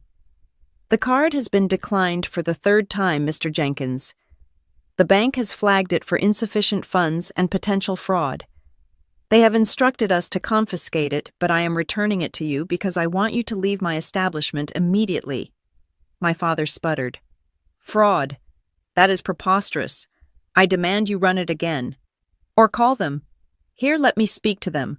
There is no one to speak to, Henri said, cutting him off. The account is closed. But that is not the only reason I am here. Henri clasped his hands behind his back. He turned his head slightly toward the bar where the television was still glowing. I could not help but notice the broadcast. He continued, his tone icy. And I could not help but notice the commentary from this table throughout the evening. You have spent the last 2 hours loudly disparaging a woman named Sarah Jenkins. You called her lowly. You called her a failure. You mocked her profession and her character to anyone who would listen. My mother bristled, her defensive instincts kicking in. That is a private family matter. You have no right to eavesdrop. It became a public matter when you broadcasted your cruelty to my dining room, Henri replied smoothly. And it became my business when I realized that the woman you were mocking, the woman who was just honored as the Innovator of the Year, is a valued guest of the Ritz-Carlton Group, which owns this restaurant. The blood drained from my father's face. He looked at Henri, then back at the card on the table. She is my daughter, my father whispered, trying to salvage some scrap of authority. Then you should be ashamed, Henri said. He did not raise his voice, which made the rebuke even more devastating. We pride ourselves on exclusivity here, Mr. Jenkins. But true class is not about credit limits or designer handbags. It is about respect. And we do not serve guests who lack the basic decency to respect their own blood. Henri pulled a small notepad from his pocket. The total bill is $2,450.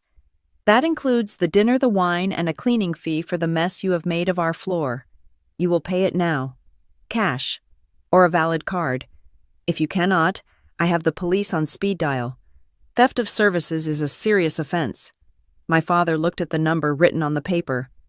$2,450. He looked at his wife. Linda looked away, clutching her empty purse. He looked at Tiffany. Tiffany, he rasped. Tiffany looked up, her eyes red and puffy. What? Give me your card, Dad said. The emergency card I gave you. Tiffany froze. She bit her lip. Dad, I can't. Give me the card. Tiffany, he snapped, his voice rising in panic. It is maxed out, she whispered. I bought the followers, and the dress, and the bag. It is maxed out, Dad. My father felt the room spinning. He was the head of the household, the provider, and here he was being stripped naked in front of an audience of strangers. He began to pat his pockets frantically. He pulled out a money clip. It was thin. He counted the bills. 3 20s, a 10, a 5. He looked at my mother. Linda, cash. Now. My mother opened her clutch. She dug around past her lipstick and her compact mirror. She pulled out a crumpled $50 bill and a handful of quarters. It was pathetic. It was a tragedy of errors. They were thousands of dollars short. Henri watched this display with no sympathy. He checked his watch. You have 2 minutes, Mr. Jenkins. Then I make the call. My father turned to Tiffany again. His eyes were wild. You have cash. I know you have cash. You sold that old laptop last week. I spent it, Tiffany wailed. Check your purse, he roared, slamming his hand on the table. Tiffany jumped. She grabbed her designer bag and dumped it onto the table. Lip gloss, gum, hair ties, and a small wad of cash spilled out. My father grabbed it. He counted it with shaking hands. $300. It wasn't enough. It wasn't even close. He looked around the restaurant, his eyes pleading. Was there anyone he knew? Anyone he could borrow from? But the faces staring back at him were cold. They were the faces of people who had heard everything. They saw a bully who had finally met a bigger bully reality. Dad looked at Henri. I can write a check. We do not accept checks, Henri said. Especially not from you. My father slumped in his chair. He looked defeated. He looked old. He looked exactly like what he was, a man who had built a castle on a foundation of sand. Here is what we will do, Henri said, stepping closer. You will give me all the cash you have on the table. It looks to be about $400. That will cover the tip for the waiter you mistreated and the cleaning fee. As for the rest of the bill... Henri paused. He looked at the Rolex on my father's wrist. It was a fake, a high-quality replica he had bought in Chinatown years ago, but Henri didn't know that. Or maybe he did, and he just wanted to humiliate him further. You will leave your watch. And you, madame, you will leave your earrings. We will hold them as collateral until you return tomorrow with the cash. If you do not return by noon, we turn this over to the authorities. My mother gasped, clutching her ears. These are real diamonds. You can't take them. Then I will call the police, Henri said, reaching for his phone. No, my father shouted. No police. Linda, give him the earrings. My mother sobbed as she unclasped the earrings. My father unbuckled the watch. They placed the items on the table next to the pile of crumpled bills. It was a pile of debris from a life that had just exploded. Henri scooped up the items and the cash. Now get out, and do not come back. My father stood up. His legs were shaky. He had to hold onto the table for support. He looked at Tiffany. Let's go. They began the long walk to the exit. The restaurant was silent, but it was a loud silence. As they passed the first table, a woman let out a small, sharp giggle. That was the spark. As they moved deeper into the room, the whispers turned into audible laughter. Did you see his face? Someone said. Lowly teacher, another voice mocked. Looks like the teacher schooled him. Tiffany walked with her head down, clutching her chest to hide the wine stain. But it was impossible to hide. She looked like a walking disaster. My mother tried to maintain her dignity, lifting her chin, but without her earrings and with her husband shuffling like a broken man beside her, she looked like a fallen queen. My father walked last. He didn't look left or right. He stared at the exit sign, the red letters burning into his vision. He could feel the eyes on his back. He could feel the judgment. For years he had been the one judging. He had been the one laughing. He had been the one pointing fingers. Now the universe was pointing back. As they reached the door, the waiter they had mistreated earlier was standing there holding the door open. He didn't say have a good night. He didn't say thank you.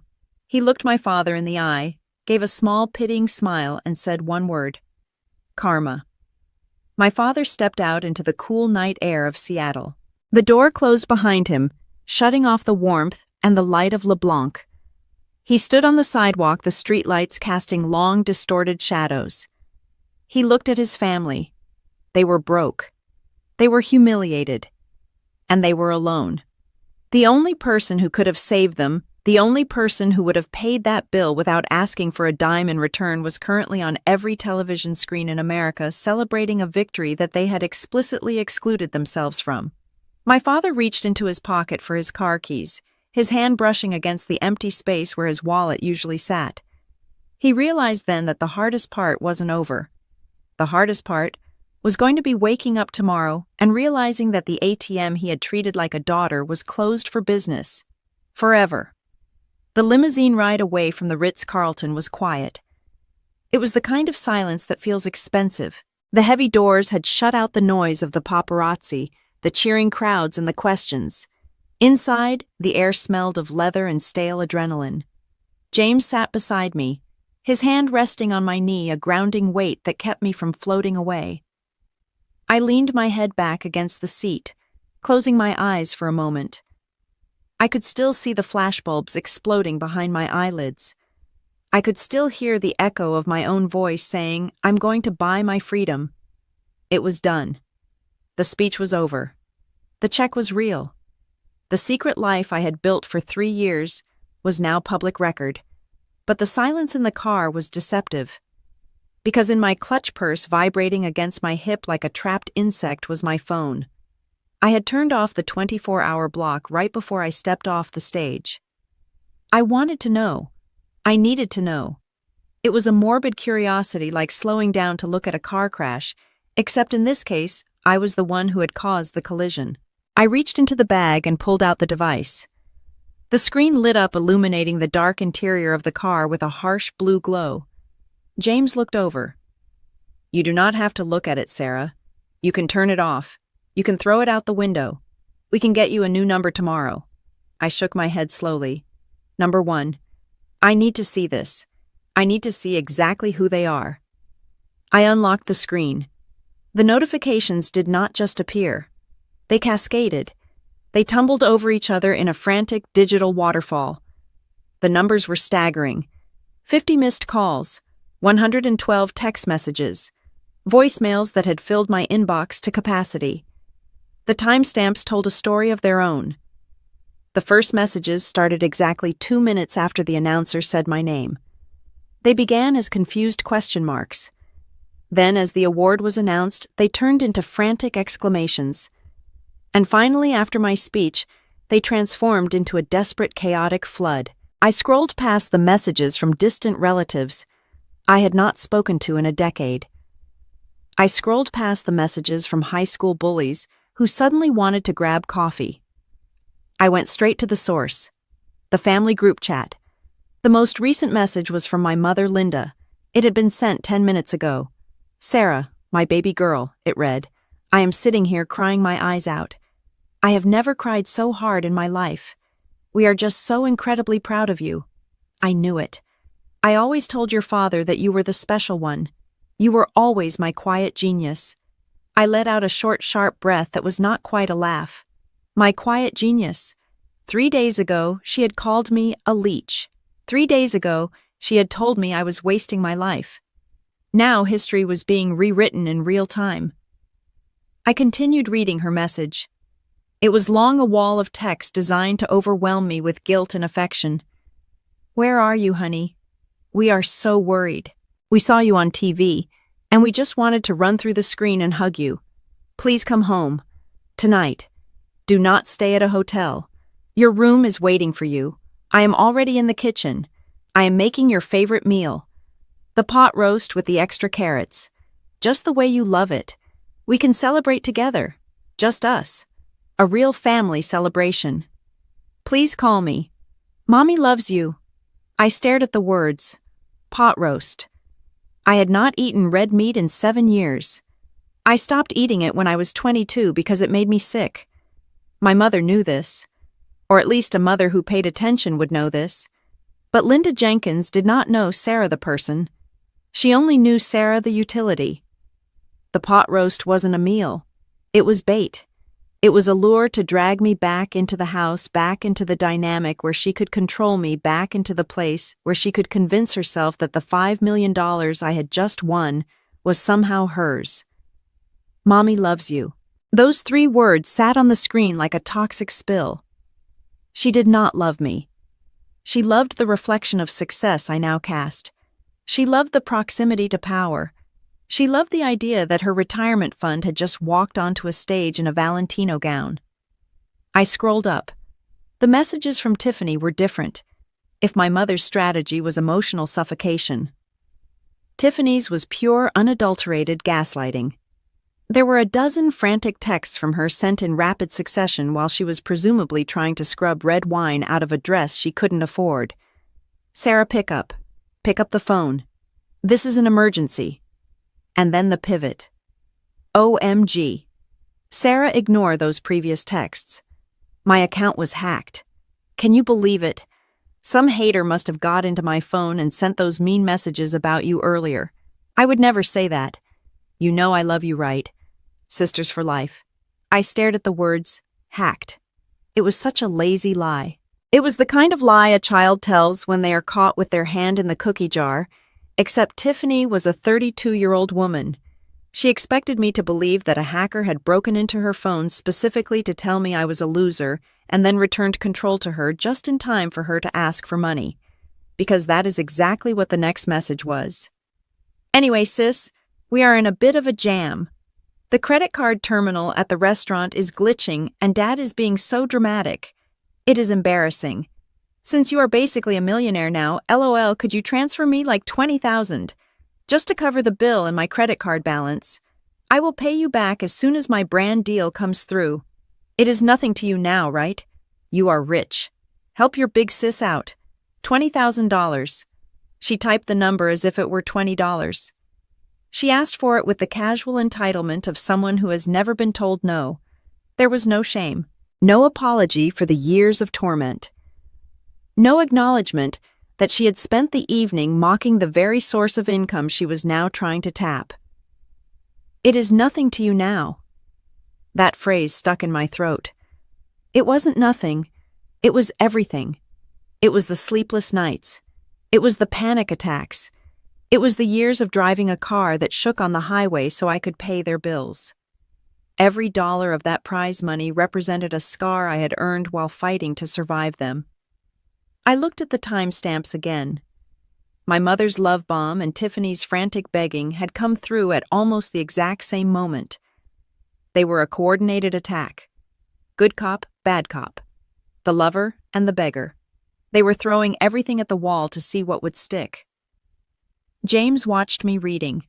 He saw the way my jaw tightened. He saw the way my knuckles turned white as I gripped the phone. "What do they say?" he asked softly. I looked up at him, my eyes dry and clear. "They say exactly what I expected them to say. My mother is rewriting history. She says she is proud. She is cooking a pot roast for a vegetarian daughter she does not know. And Tiffany says she was hacked. She wants $20,000 to pay for the dinner where she made fun of me." James let out a low, disgusted sound. He reached for the phone. "Do not reply, Sarah. Do not give them the satisfaction." "I am not going to reply," I said, my voice cold. I held the phone up. I pressed the power button and the volume button simultaneously. The screen flashed white. Click. I took a screenshot of my mother's text. I captured the lies about the pot roast. I captured the "mommy loves you." Click. I took a screenshot of Tiffany's messages. I captured the hacked excuse. I captured the demand for $20,000. I captured the timestamps that proved she was begging for money minutes after publicly humiliating me. Click, click, click. I worked with the precision of a surgeon. I opened my email app. I attached the images. I typed in the email address of my lawyer, a shark of a woman named Elena, who had drafted the paperwork for my company. Subject: evidence of harassment and financial solicitation. I hit send. "Why are you doing that?" James asked, watching me closely. "Because I said locking the phone and dropping it back into my purse." Memory is a tricky thing, James. Gaslighters rely on you forgetting. They rely on you doubting your own reality. Tomorrow they will say they never asked for money. They will say they never sent those texts. They will say, "I am crazy. I looked out the window at the passing city lights." But now I have the receipts. I am not just building a case for a restraining order. I am building a museum of their toxicity. And if they ever try to drag me back into the mud, I will not have to argue. I will just show them the pictures. The phone buzzed again. And again. A call from my father. Then another text from Mom. "Sarah, the roast is in the oven. Please." I didn't look. I didn't care. The pot roast could burn. The credit card bill could go to collections. The tears could flow. I turned to James and smiled a smile that didn't reach my eyes, but settled firmly in my chest. "Take me to the hotel," I said. "I have a new life to start. And I am pretty sure room service makes a much better dinner than my mother ever did." The sun rose over Seattle the next morning, casting a gray, relentless light on the city. For most people, it was the start of a Wednesday. For my family, it was the start of a manhunt. I did not witness this part personally, but I know exactly how it played out because my old landlord, Mr. Russo, called me immediately after it happened. He is a kind man who had watched me quietly pack up my life 6 months ago, and he had agreed to keep my secret in exchange for the rent I continued to pay on the empty apartment. At 8 in the morning, my family's car screeched to a halt in front of the crumbling brick building on 4th Street. It was the kind of place where the mailboxes were always broken and the hallway smelled permanently of damp carpet and old cigarettes. This was the stage I had set for them. This was where they thought the lowly teacher lived. My father, Greg, banged on the door of apartment 3B. He did not knock. He hammered his fist against the wood with the entitlement of a man coming to collect a debt. "Sarah," he shouted, "open up. We know you are in there. We saw the news. Open this door right now." My mother stood behind him, wringing her hands, practicing her worried mother face. Tiffany was leaning against the peeling wallpaper of the hallway, scrolling through her phone, likely checking to see if anyone had posted about her wine-stained dress online. When there was no answer, my father pounded harder. "Sarah, I am not playing games. I am your father. You have a lot of explaining to do." The door did not open. Instead, the door across the hall creaked open. Mr. Russo stepped out wearing his stained suspenders and holding a mug of coffee. He looked at my father with the weary expression of a man who had seen too much drama in his building. "You can stop banging," Mr. Russo grunted. "You are going to wake the baby in 3C. And besides, nobody is home. My father turned on him, his chest puffed out. My daughter is home. She is hiding. Tell her to come out. Mr. Russo took a slow sip of his coffee. Which daughter? The one who visits once a month to check the mail, or the one who actually lives here? Because if you mean Sarah, she has not slept in that apartment in 6 months. The silence that followed was heavy. My mother stepped forward, her act dropping for a second. What do you mean she hasn't lived here? She asked, her voice shrill. We visit her here. We pick her up here. Mr. Russo shrugged. She pays the rent. She keeps the lights on. But she moved out last spring. Said she needed a place that felt safer. I just keep an eye on it for her. My father looked at the door of 3B as if it had physically betrayed him. She pays rent on an empty apartment, he whispered. Mr. Russo nodded. Keeps it just in case, I guess. Or maybe she just wanted a place where you folks could find her without actually finding her. That comment hit my father like a slap. He realized then that the deception went deeper than just money. I had constructed a physical barrier between my real life and them. I had paid $2,000 a month just to keep them away from my sanctuary. It was an insult to his ego that stung more than the poverty he thought I lived in. Where is she? My father demanded, stepping closer to Mr. Russo. Where did she move? Mr. Russo smiled, revealing a gold tooth. That is tenant privacy. I don't know. And even if I did, I wouldn't tell you. Sarah is a good kid. She deserves some peace. He went back into his apartment and locked the door. My father stood in the hallway of the dumpy building, realizing he was chasing a ghost. Back in the car, the atmosphere was toxic. My father slammed his hands against the steering wheel of his 2012 Ford Explorer. The leather on the wheel was peeling and the engine made a rattling sound when it idled. She played us, he spat. She played us for fools, living in some secret place while we sat here worrying about her. You were not worrying about her, Dad, Tiffany said from the back seat, her voice bored. You were worrying about how to get her to pay for the roof repair. Can we just find her? I need to get my dress dry cleaned and I have $0. How do we find her? Mom cried. She blocked our numbers. She isn't at the apartment. She could be anywhere. Tiffany sighed and tapped her long acrylic nails against her phone screen. You guys are so old. You can find anyone if you know where to look. She has that friend, Jessica, the one she went to college with, the one who is always posting about Teacher Appreciation Week. Tiffany pulled up Instagram. She found Jessica's profile. She scrolled through the photos until she found a picture from 2 months ago. It was a picture of me and Jessica holding coffee cups on a balcony. In the background, there was a distinctive building, a sleek glass spire that twisted toward the clouds. Tiffany zoomed in. She recognized the building immediately. Everyone in Seattle recognized that building. It was the Skyline Tower, the most exclusive, most expensive residential high-rise in the city. It was where the tech billionaires lived. It was where the professional athletes lived.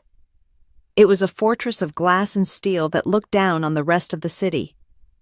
No way, Tiffany breathed. What Dad asked, looking in the rearview mirror.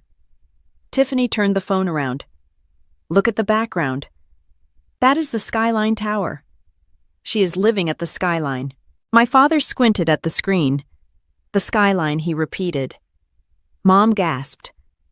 Do you know how much a condo costs there? The HOA fees alone are more than our mortgage. Dad stared at the picture. He looked at the coffee cup in my hand. He looked at the view behind me. And then he looked at the dashboard of his car. The check engine light was on. The air conditioning only worked on the lowest setting. He put the car in gear and peeled away from the curb, his jaw set in a hard line. Put it in the GPS, he ordered. As they drove across the city, the rage inside my father began to mutate. It wasn't just anger anymore. It was a deep, corrosive sense of injustice. In his mind, the narrative was twisting. I wasn't successful. I was ungrateful. I was a thief who had stolen the lifestyle he deserved. He looked at the cracked leather of his seat. I am driving this piece of junk, he muttered, gripping the wheel until his knuckles turned white. I am driving a car with a transmission that slips every time I go up a hill. and she is living in the skyline. He hit a pothole and the car rattled violently. She knew he continued, his voice rising. She sat in our house, watched me stress about bills, watched me struggle to keep up appearances, and she said nothing. She let her own father drive a wreck while she was probably taking a private elevator to her penthouse. Mom chimed in, feeding the fire. It is unfilial, Greg. That is what it is. It is against the laws of nature. Children are supposed to take care of their parents. We sacrificed everything for her. We paid for her braces. We paid for her piano lessons that she quit. And this is how she repays us. By hiding her wealth. By hoarding it. She is selfish, Tiffany added, applying fresh lip gloss. She always has been. Remember when she wouldn't let me borrow her car in high school just because I didn't have a license? She wants to see us suffer. She probably laughs about it with her rich friends. My father merged onto the highway, cutting off a minivan in his haste. The skyline tower loomed in the distance, a shining needle piercing the gray sky. It reflected the sun, blindingly bright. Look at that place, Dad said, gesturing with one hand. It is a palace. And she is just a teacher. A teacher, Linda. How dare she? The logic was twisted, but to a narcissist it made perfect sense. In his mind, my money was an extension of his own potential. If I had $5 million, it was because he had created me. Therefore, the $5 million belonged to the family. By keeping it separate, I wasn't just protecting myself. I was embezzling from the corporation of the Jenkins family. He felt deceived. He felt tricked. He felt like a victim of a cruel prank. I am going to march right into that lobby, he declared, and I am not leaving until she comes down. I don't care if I have to cause a scene. She is going to explain to me why her father is worried about gas prices while she is living like royalty. He pressed the accelerator. The old Ford groaned, struggling to reach 60 miles per hour. The sound of the straining engine only fueled his anger. Every rattle was a reminder of what he didn't have. Every vibration was an insult. They approached the downtown district. The streets became cleaner. The cars around them transformed from sedans to Teslas and Porsches. My father felt small in his rattling SUV, and feeling small was the one thing Greg Jenkins could not tolerate. There it is, Tiffany said, pointing. The skyline tower rose up before them. It was massive. The entrance was guarded by a circular driveway filled with black SUVs and valets in uniforms that cost more than my father's suit. The glass doors were 2 stories high. It looked impenetrable. My father pulled into the driveway. A valet stepped forward, looking at the dirty, dented Ford with a polite but confused expression. "Can I help you, sir?" the valet asked. My father rolled down the window. He didn't look at the valet. He looked at the glass doors. "I am here to see my daughter," he spat out. "Sarah Jenkins. And tell her to bring her checkbook." He turned off the ignition. The engine sputtered and died with a final pathetic wheeze. My father stepped out of the car, slamming the door with all the force of his bruised ego. He adjusted his jacket, took a deep breath of the expensive downtown air, and prepared to demand what he believed was rightfully his. He had no idea that the glass doors he was marching toward were not just an entrance. They were a fortress. And I was the queen inside who had raised the drawbridge. The lobby of the Skyline Tower was designed to intimidate. It was a cathedral of glass and white marble with ceilings that soared 30 feet high and a silence that was maintained by a small army of staff. It was the kind of place where a whisper carried like a shout, and a shout sounded like an explosion. When my family burst through the revolving doors, they did not just enter a building. They violated a sanctuary. My father, Greg, marched straight to the concierge desk. His face was flushed, his suit rumpled from the car ride, and his eyes were wild with the frantic energy of a man losing his grip on reality. Behind him, my mother, Linda, looked like a nervous bird darting her eyes around the expansive space, calculating the cost of the chandeliers. Tiffany trailed behind, her phone in her hand, torn between the urge to film the luxury and the fear of being thrown out. I am here to see Sarah Jenkins, my father announced, slamming his hand on the marble counter. The sound echoed sharply. Tell her to get down here, now. The concierge, a woman named Elise who had managed the front desk for 10 years and had seen billionaires behave better than this, did not flinch. She looked at my father over the rim of her glasses. I am afraid Ms. Jenkins is not accepting visitors, sir. And I must ask you to lower your voice. I am not a visitor, my father roared, his voice cracking. I am her father. I have rights. She is hiding from me. You tell her that if she does not come down in 2 minutes, I am going up there myself. I will knock on every door until I find her. Elise reached for the phone under her desk. If you attempt to access the elevators, I will have security remove you. I am calling Ms. Jenkins now to inform her of the disturbance. I was already on my way down. I had seen them on the security feed from my penthouse. I had watched the old Ford Explorer pull into the driveway. I had watched them argue with the valet. I knew this moment was coming, and I had decided that I would not hide in my tower. I would meet them on my own ground. The elevator chime was soft, a delicate ping that cut through the tension in the lobby. The brushed steel doors slid open. I stepped out. I was not wearing the ball gown from the night before. I was wearing a sharp white tailored suit and heels that clicked with authority on the marble floor. James stood beside me, his presence solid and protective, his hand resting lightly on the small of my back. I walked toward them. I stopped 10 feet away, maintaining a distance that felt like a canyon. You can stop shouting, Dad, I said. My voice was calm, steady, and cold. The acoustics of the room carried it effortlessly. Sarah, my mother gasped. She took a step forward, her arms opening for a hug that I had no intention of returning. Oh, thank God. We were so worried. We went to your old apartment. We thought something had happened to you. Why did you lie to us? I raised a hand, stopping her in her tracks. I did not lie, Mom. I moved. And I did not tell you because I knew this would happen. I knew you would show up here making a scene, demanding things that do not belong to you. My father stepped around my mother. He looked at me, then he looked at the lobby, then he looked at James. He sneered. Who is this bodyguard? Is this who you are spending your money on? This is my fiancé, I said. And his name is James. Fiancé Tiffany shrieked from the back. Since when? You didn't even tell us you were dating. Since before I became a millionaire, Tiffany?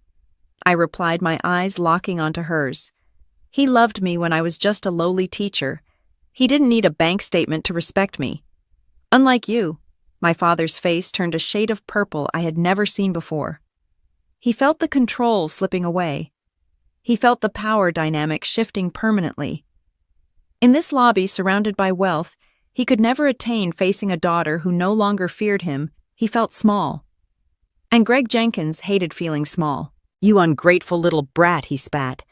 You think because you have some money now you are better than us. You think you can look down on the people who raised you, who put clothes on your back, who put a roof over your head. I laughed. It was a dry, humorless sound. You mean the roof that I paid for Dad? The roof that my mortgage payments kept over your head for the last 5 years? He froze. He didn't think I would say it out loud. Not in front of strangers.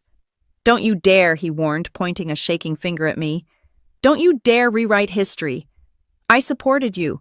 I made you. And now you are hoarding this wealth. You are stealing from this family. The concierge Elise signaled to the security guard standing near the entrance.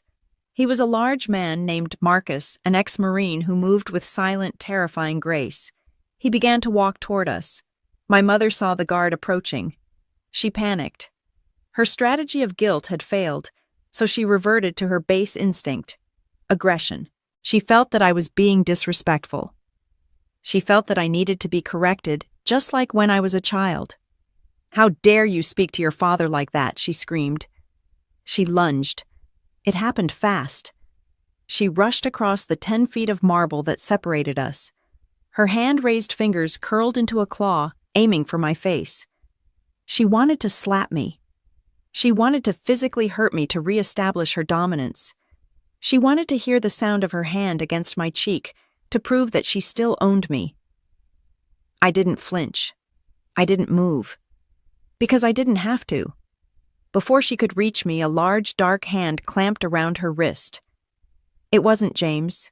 It was Marcus. He had intercepted her with the speed of a striking cobra. He held her wrist in midair, his grip firm but professional. Ma'am, Marcus said, his voice deep and rumbling. Physical assault is a felony. I suggest you lower your hand before I place you in zip ties and call the police. My mother gasped, looking at the large hand holding her. She looked at me. I was staring at her with zero emotion. I wasn't scared. I wasn't crying. I was just watching her humiliate herself.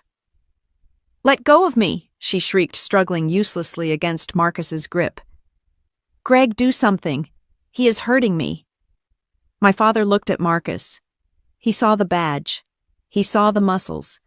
He knew he couldn't win a physical fight. So he went for the only weapon he had left. The threat of destruction. He stepped close to me, ignoring his wife's struggles. He leaned in his breath, smelling of stale coffee and desperation. "You want to play hardball, Sarah? Fine. We will play hardball." He pointed at the ceiling encompassing the tower, the money, the award. "I am going to sue you," he screamed. His voice echoed off the glass walls, causing people in the lobby to stop and stare. "I am going to sue you for everything you have. Filial responsibility laws, Sarah. Look them up. I raised you. I fed you. I educated you. That investment you got, that is marital property of the family. I am your father. I own a piece of you." He was panting now, spit flying from his mouth. "You think you can just walk away with $5 million? No, that money is mine. It is reimbursement for every dollar I spent raising you. It is mine, and I will drag you through every court in this state until I get it. I will ruin you. I will make sure the world knows what an ungrateful, selfish daughter you are." I looked at him. I really looked at him. I saw the greed in his eyes. I saw the absolute absence of love. He didn't want a relationship. He wanted a return on investment. To him, I wasn't a human being. I was a stock he had purchased 30 years ago, and now that I had finally matured, he wanted to cash out. James stepped forward, placing his body partially between me and my father. But I put a hand on James's arm. I wanted to handle this. "Go ahead, Dad," I said softly. My father blinked. "What?" "Sue me," I said. My voice was ice. "Get a lawyer. Get the best lawyer you can afford. Oh, wait, you can't afford one. But go ahead and try, because the moment you file a single piece of paper, I will release everything."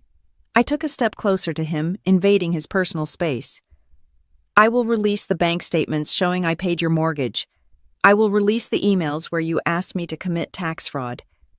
For you 3 years ago, I will release the text messages from last night where you called me a failure and then begged for money 5 minutes later." I smiled, and it was a smile that terrified him. "You say you own me. You say you raised me. But the truth is, Dad, you didn't raise a daughter. You raised a retirement plan. And I am here to tell you that the account is permanently closed." I turned to Marcus, who was still holding my mother's wrist. "Marcus, these people are trespassing. Please remove them from the premises.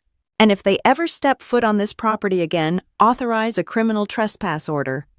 "Yes, Ms. Jenkins," Marcus said. He released my mother's arm but then gestured toward the door. "Let's go, folks.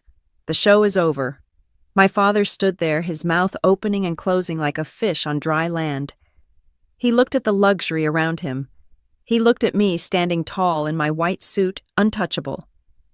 He realized that his threats were empty.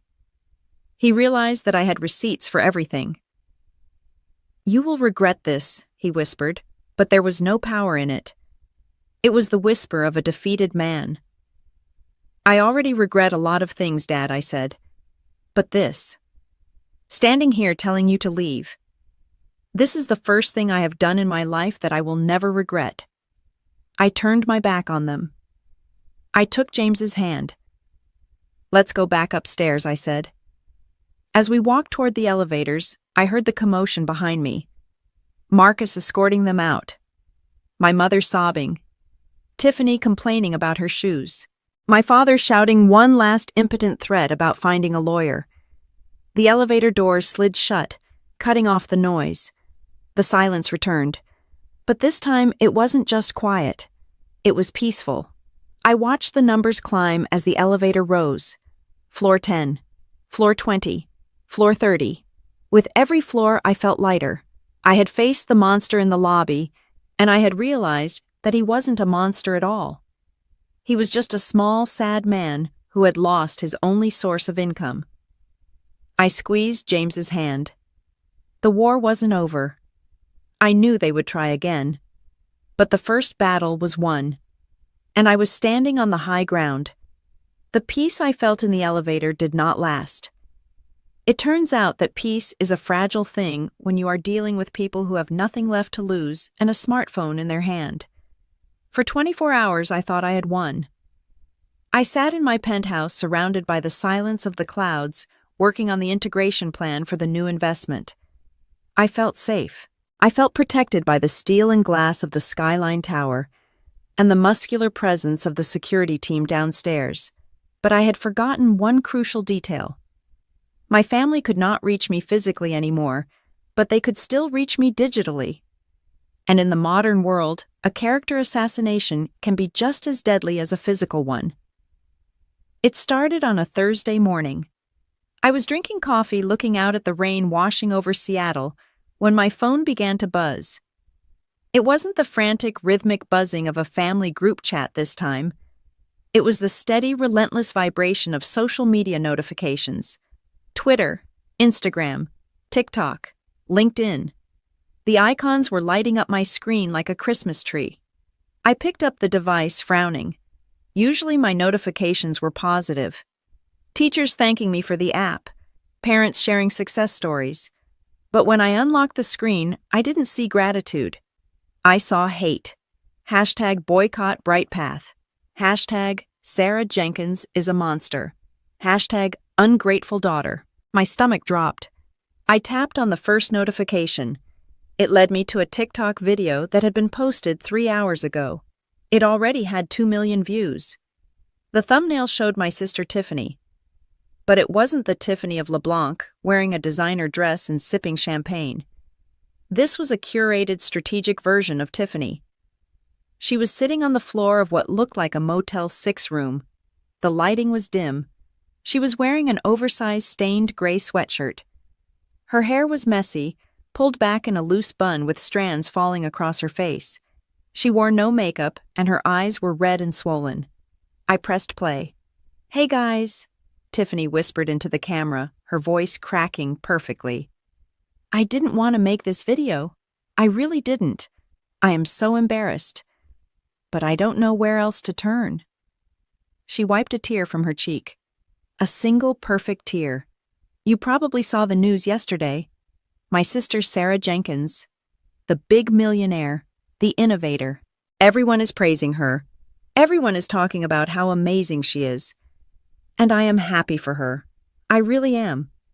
But there is a side of the story you are not seeing." She sniffed, looking down at her hands. "While Sarah was on that stage accepting $5 million, our parents were sitting in the dark because our electricity got cut off. My dad, my poor dad, he has been battling a heart condition for months. We didn't want to burden Sarah. We tried to handle it ourselves. But the medical bills piled up. We lost the house. We lost everything." I stared at the screen, my mouth open. It was a lie so audacious, so completely fabricated that I couldn't even process it at first. My father did not have a heart condition. They had not lost the house yet, though they were close. And the electricity was definitely on because I had paid the bill last week out of habit. Tiffany continued, looking directly into the lens. "Yesterday, we swallowed our pride. We went to her building, the Skyline Tower. We just wanted to see her. We wanted to ask if she could help us with Dad's medication. Just enough to keep him alive. Do you know what she did?" Tiffany broke down then. She covered her face with her hands, her shoulders shaking with theatrical sobs.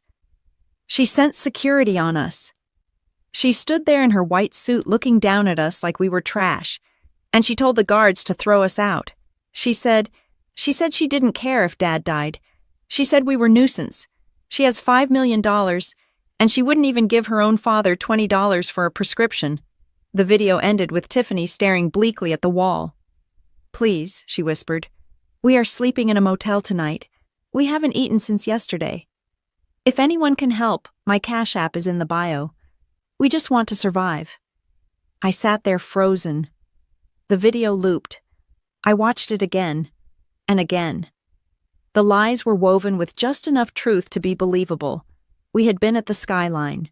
Security had removed them. To an outsider, it looked exactly like what she described. A wealthy, heartless tech mogul abandoning her destitute, sick family. I scrolled down to the comments. They were a bloodbath. "This is disgusting. How can someone be so successful and so evil? I am a teacher, and I am deleting the BrightPath app right now. I will not support a woman who abuses her parents. Eat the rich. She makes me sick. Someone needs to find out where she lives and teach her a lesson."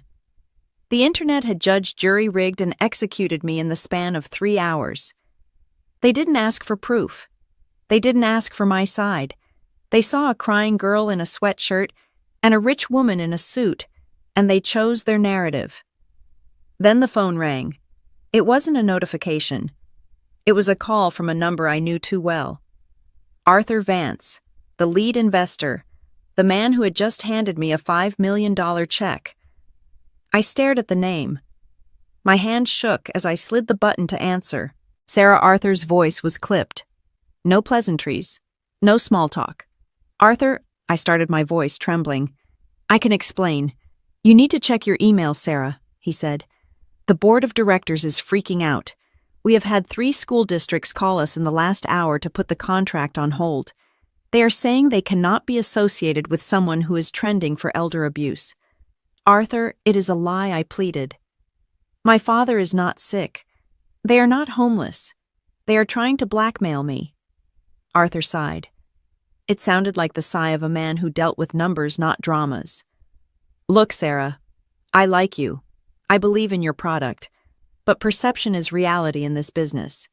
Right now, the perception is that you are the villain. You need to fix this, and you need to fix it fast. If this stock drops, or if we lose the California contract, I will have to pull the funding. The morality clause in your contract is very specific about public image." He hung up. The line went dead. I dropped the phone on the couch. I felt like I couldn't breathe. The room was spinning. I curled my knees up to my chest, wrapping my arms around myself. It wasn't the money. I didn't care about the money in that moment. It was the betrayal. It was the fact that Tiffany, my own sister, the girl I had shared a room with, the girl I had tutored in math, the girl I had protected from bullies on the playground, had looked into a camera and painted me as a monster. She knew I had paid the mortgage. She knew I had paid for her car. She knew I had given up my 20s to keep them afloat. And she had taken all that sacrifice, twisted it into a weapon, and stabbed me in the heart with it. It was the cruelty. The absolute, unadulterated cruelty of blood. They didn't just want my money. They wanted to destroy me for having the audacity to succeed without them. I started to cry. Not the polite, silent crying I had done in the car. This was ugly crying. Heaving, gasping sobs that racked my entire body. I felt small. I felt like the little girl in the hallway again, listening to them tell me I wasn't good enough. I didn't hear the door to the study open. I didn't hear James walk in. I only knew he was there when I felt his arms around me. He didn't say anything at first. He just held me. He let me cry until there were no tears left, just dry heaves and hiccups. Then he pulled back. He looked at me. His face was not sad. It was furious. It was a controlled, terrifying fury that I had never seen in him before. He picked up my phone. He watched the video. He watched it twice. He read the comments. He saw the hatred. He set the phone down on the table, face down. "Get up, Sarah," he said quietly. I looked at him, wiping my nose. "What?" "Get up," he repeated, his voice harder. "You are not going to sit here and cry. You are not going to let them win." "James, everyone hates me," I whispered. "Arthur is going to pull the funding. The schools are canceling." They won. They destroyed everything. No, James said. He stood up and walked to the window, looking out at the city. They haven't won. They have just made a mistake. A massive, fatal mistake. He turned back to me. They went public, Sarah. They took a private family dispute and they turned it into a public spectacle. They lied about your father's health. They lied about their finances. They solicited money from strangers based on those lies. He walked over to me, grabbed my hands, and pulled me to my feet. Do you know what that is called, Sarah? It is called fraud. It is called defamation. And because they use the internet to do it, it is wire fraud. He looked deep into my eyes, pouring his strength into me. You have spent your whole life protecting them. You paid their bills in secret so they wouldn't feel ashamed. You let them treat you like dirt so they could feel tall. You absorbed their toxicity like a sponge because you thought that is what love was. He shook his head. That isn't love. That is abuse. And today the abuse stops. Not because you asked them nicely, but because you forced them to stop. He walked over to the desk and picked up a file folder. It was the file I had been compiling for years. The receipts, the bank statements, the emails. Arthur Vance wants you to fix it, James said. So we are going to fix it. But we are not going to issue a press release saying you are sorry. We are not going to make a video crying and defending yourself. He handed me the file. We are going to burn them down. We are going to take every single receipt in this folder, every lie they just told, and we are going to hand it to a forensic accountant and a defamation lawyer. We are going to reveal the truth, not the polite version, the raw, ugly, documented truth. I looked at the folder in my hands. It felt heavy. It felt like a gun. Can we really do that? I asked, my voice trembling. They are my parents. James cupped my face in his hands. They ceased to be your parents the moment they decided to destroy your livelihood for a quick cash grab. They are not family anymore, Sarah. They are attackers. And you have the right to defend yourself. Something in me shifted then. The sadness evaporated, replaced by a cold, hard resolve. I thought about the text messages. I thought about the LeBlanc dinner. I thought about Tiffany's fake tears. I took a deep breath. I wiped my face. I smoothed down my shirt. Call Elena, I said. Call the lawyer. James nodded, a grim smile touching his lips. And call Arthur, I added. Tell him not to worry. Tell him the stock is going to be fine. Tell him I am about to give the world a lesson in truth. I walked to the mirror. My eyes were red, but my jaw was set. I wasn't the victim anymore. I was the CEO, and I was about to handle the most hostile takeover of my life. The online hate campaign was just the opening act. The main event arrived on a Friday afternoon, delivered by a man in a cheap suit who caught me in the lobby of the Skyline Tower just as I was returning from a meeting with my legal team. He didn't look like a threat. He looked like a bike messenger. But the envelope he handed me was heavy, thick with the weight of official state seals. You have been served, Ms. Jenkins, he said, boredom etched into his voice. I took the envelope. I didn't open it until I was back in the sanctuary of the penthouse.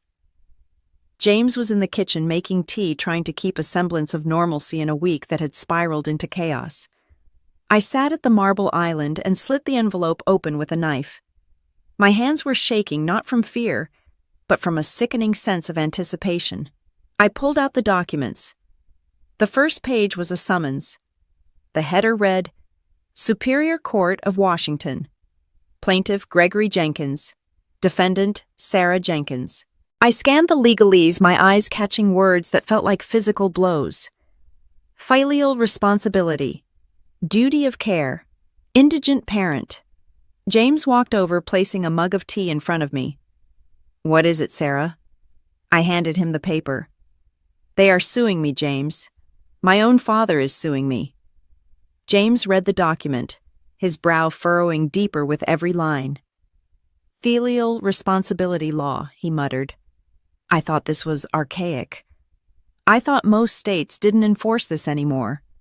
Apparently, Washington still has it on the books if the parent can prove they are destitute and the child has the means to pay, I said, my voice hollow.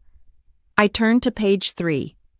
The demands were laid out in black and white. They weren't just asking for help with groceries. They were asking for a ransom. Plaintiff demands monthly spousal support equivalent for parental maintenance in the amount of $5,000, I read aloud. And, oh my God, what James asked. I pointed to the paragraph at the bottom. Plaintiff asserts that defendant's recent acquisition of capital was built upon the educational and housing foundation provided by plaintiff. Therefore, plaintiff seeks a constructive trust over 30% of defendant's current assets, including the $5 million investment fund to be held for the care and maintenance of the family estate. 30%. They wanted a third of everything I had built. They wanted a piece of the company. They wanted a piece of my freedom. I looked at the signature block for the attorney representing them. It wasn't a family lawyer. It was Marcus Sterling. James let out a low whistle. Sterling. I know that name. He is the guy who represented that reality TV star in her divorce. He is a shark Sarah. He specializes in high-profile shakedowns. He doesn't take cases unless he thinks he can bully the other side into a settlement to avoid bad press. Of course, I said, dropping the papers onto the counter. Of course they found him. They probably promised him a contingency fee. He gets a cut if they win. That is the only way they could afford him. I felt a wave of nausea. This wasn't just a desperate grab for cash anymore. This was a calculated, strategic act of war. They had gone out and found a mercenary to hunt me down. I picked up the phone and called Elena, my lawyer. She answered on the first ring. I just got served, I said. I know, Elena replied, her voice sharp and professional. Sterling's office just emailed me a courtesy copy. They are moving fast. They filed an emergency motion to freeze your assets pending the hearing. They are claiming you are a flight risk and that you might try to hide the money offshore. Freeze my assets, I repeated, feeling the room tilt. Elena, I have payroll to meet on Monday. I have developers to pay. If they freeze the accounts, BrightPath shuts down.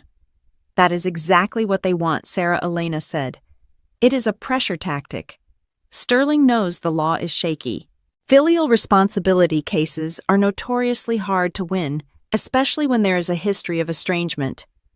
But he doesn't need to win in court.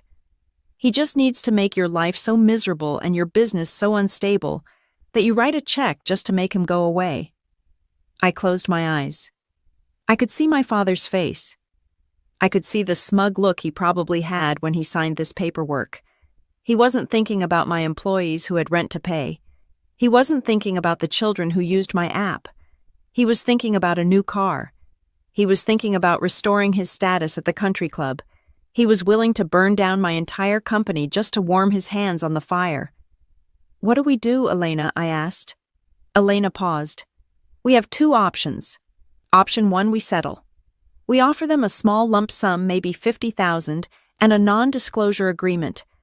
Sterling might take it just to get a quick payday. I looked at James. He was shaking his head. No, I said. Absolutely not. Not a penny. If I pay them now, they will never stop. They will come back every year. They will bleed me dry. Okay, Elena said, and I could hear the smile in her voice. I was hoping you would say that.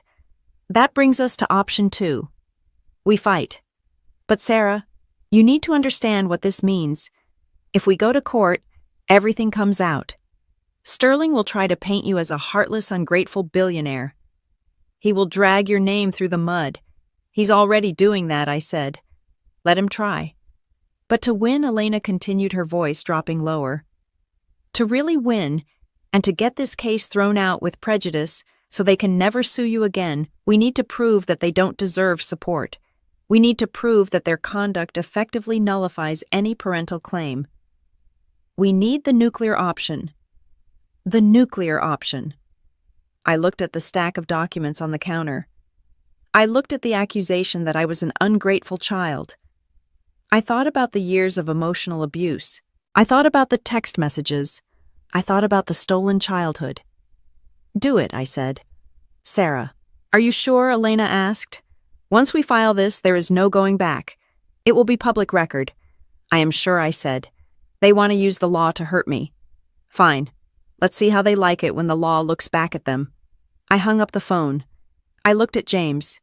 He reached out and took my hand. His grip was strong an anchor in the storm. "Are you okay?" he asked. I looked at the summons again. "Plaintiff Gregory Jenkins." "No," I said truthfully. "I am not okay. My father just tried to hold my company hostage.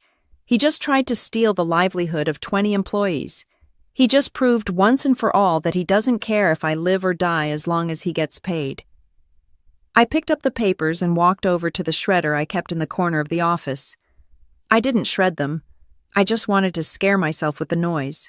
Instead, I placed them gently in the file folder James had started yesterday. The file labeled Vidence. "They want a war, James," I whispered. "They hired a shark." I turned to look at him, and for the first time in days, the fear was gone. It was replaced by a cold, sharp clarity. "They forgot one thing I said. Sharks can't survive on land. And I am about to drag them onto the beach." I walked to the window and looked out at the city.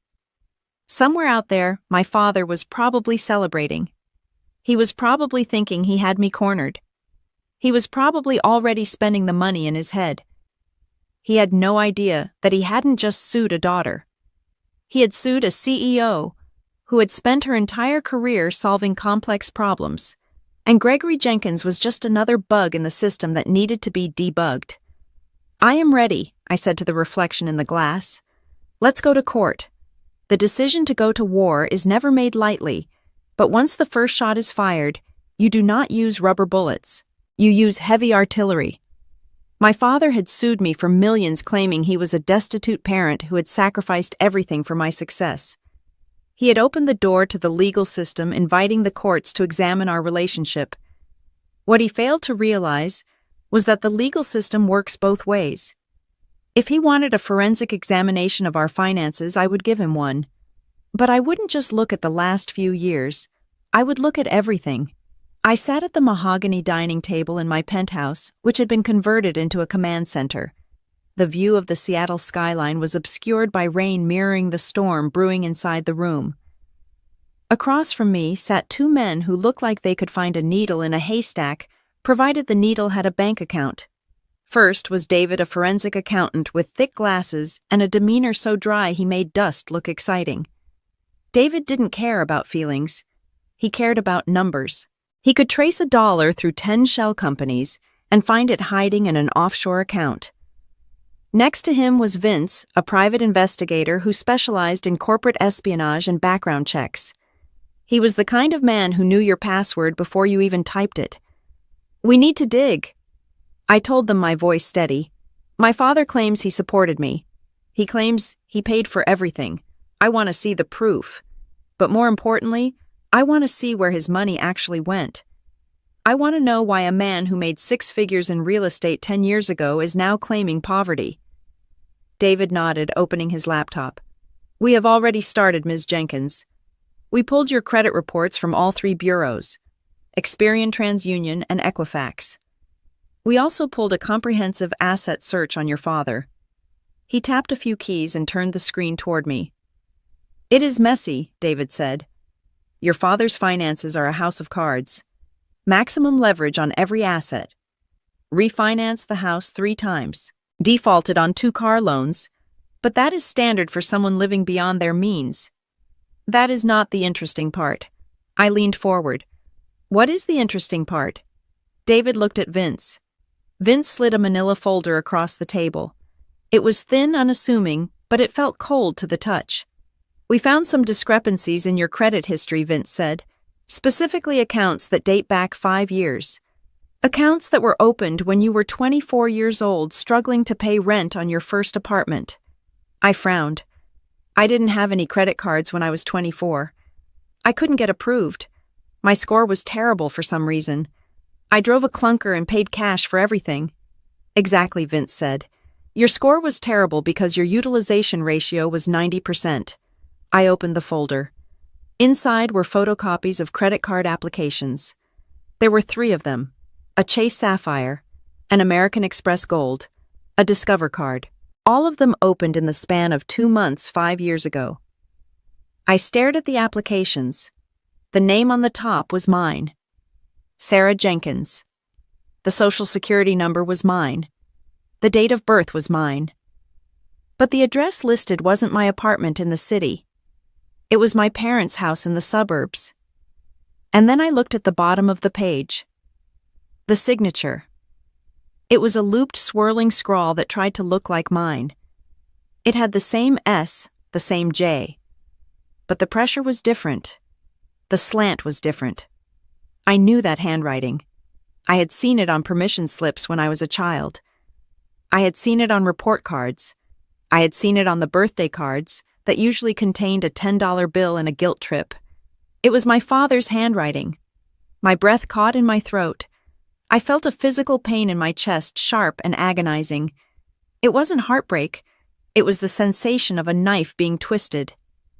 "He used my social security number," I whispered. David nodded. "Identity theft, Ms. Jenkins. It is a federal crime. He opened these cards in your name without your consent. He added himself as an authorized user, but the primary liability was yours." I looked at the statements attached to the applications. The spending was nauseating. It wasn't for food. It wasn't for medicine. It wasn't to keep the lights on. There were charges for golf clubs, $400 at a pro shop. There were charges for a spa weekend at a resort in Arizona, $1,200. There were charges for designer handbags, a charge for a jewelry store. I traced the line items with my finger. 5 years ago, I was eating instant noodles. I was working 2 jobs, teaching during the day and tutoring at night just to save up for a car that wouldn't break down. I was crying myself to sleep because I couldn't get approved for a student loan consolidation because my credit score was mysteriously low. I thought I had just made a mistake. I thought I was bad with money. But I wasn't bad with money. My father was stealing it. He was living the high life on my future. He was buying Tiffany gifts with credit he took out in my name, ruining my financial reputation so he could look like a big shot.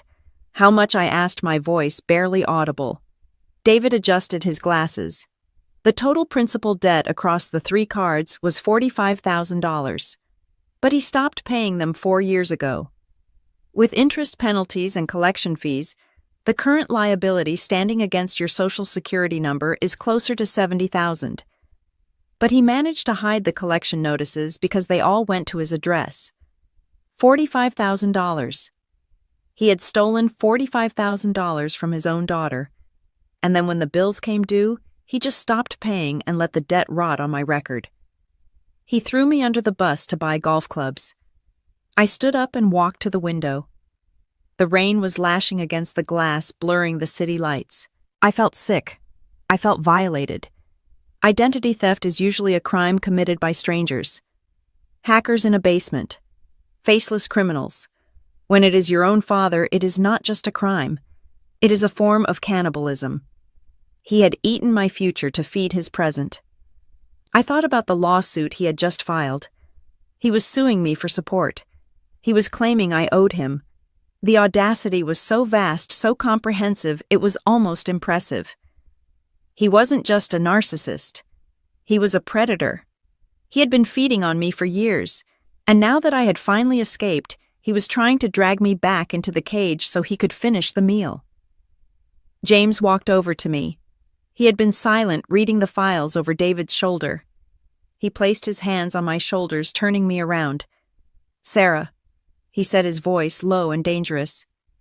"Do you understand what this is?" I nodded, tears of rage pricking my eyes. He stole my identity. "It is worse than that," James said. "This is leverage. This is the nuclear option. This is a felony that carries prison time. If we turn this over to the prosecutor, he doesn't just lose the lawsuit. He goes to jail." I looked at the folder again. I looked at the fake signature. I tried to find a shred of the love I used to feel for him. I tried to remember the dad who taught me to ride a bike. I tried to remember the dad who grilled burgers in the backyard. But those memories were ash now. They were burned away by the reality of the man who had looked at his struggling 24-year-old daughter and saw nothing but a credit score to be exploited. He knew I realized. He knew I was struggling. He knew I couldn't get a loan. He watched me drive that unsafe car. He watched me count pennies, and he never said a word. He let me believe I was a failure all while he was wearing the watch he bought with my stolen credit. The last tether snapped.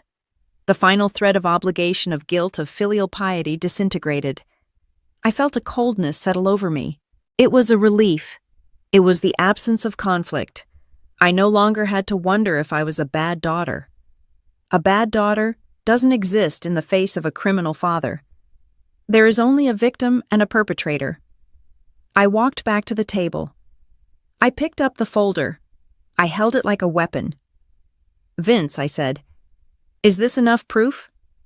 Vince nodded. "More than enough. We have the IP address from the computer used to apply for the cards. It matches your parents' home IP. We have the spending patterns. We have the signature analysis. It is a slam dunk." I looked at David. "And the lawsuit. Does this kill it?" David let out a dry, humorless laugh. "Ms. Jenkins, the moment you introduce evidence that the plaintiff committed felony identity theft against the defendant, the judge won't just throw out the case. He will likely refer it to the district attorney from the bench. Your father is claiming unclean hands on your part, but his hands are covered in ink." I took a deep breath. I picked up my phone. I dialed Elena. She answered on the first ring, sounding tense. "Sarah, I am working on the response to the motion, but it is tough. The judge is conservative. He might be sympathetic to the sick father narrative." Elena. I cut her off. "Stop writing the response." What she asked. "Sarah, we have a deadline." "We don't need a defense." Elena. I said, my voice ringing with a power I had never felt before. "We have an offense. I am looking at 3 credit card applications from 5 years ago." I paused for effect. "They are in my name. But the signature is my father's. He ran up $45,000 of debt on my Social Security number and hid it from me. We have the IP addresses. We have the forensic report. It is grand larceny and identity theft." There was silence on the other end of the line. A long, stunned silence. Then I heard the sound of typing. Fast, aggressive typing. "Oh my God," Elena whispered. "Sarah, are you sure?" "I am looking at the forgery right now," I said.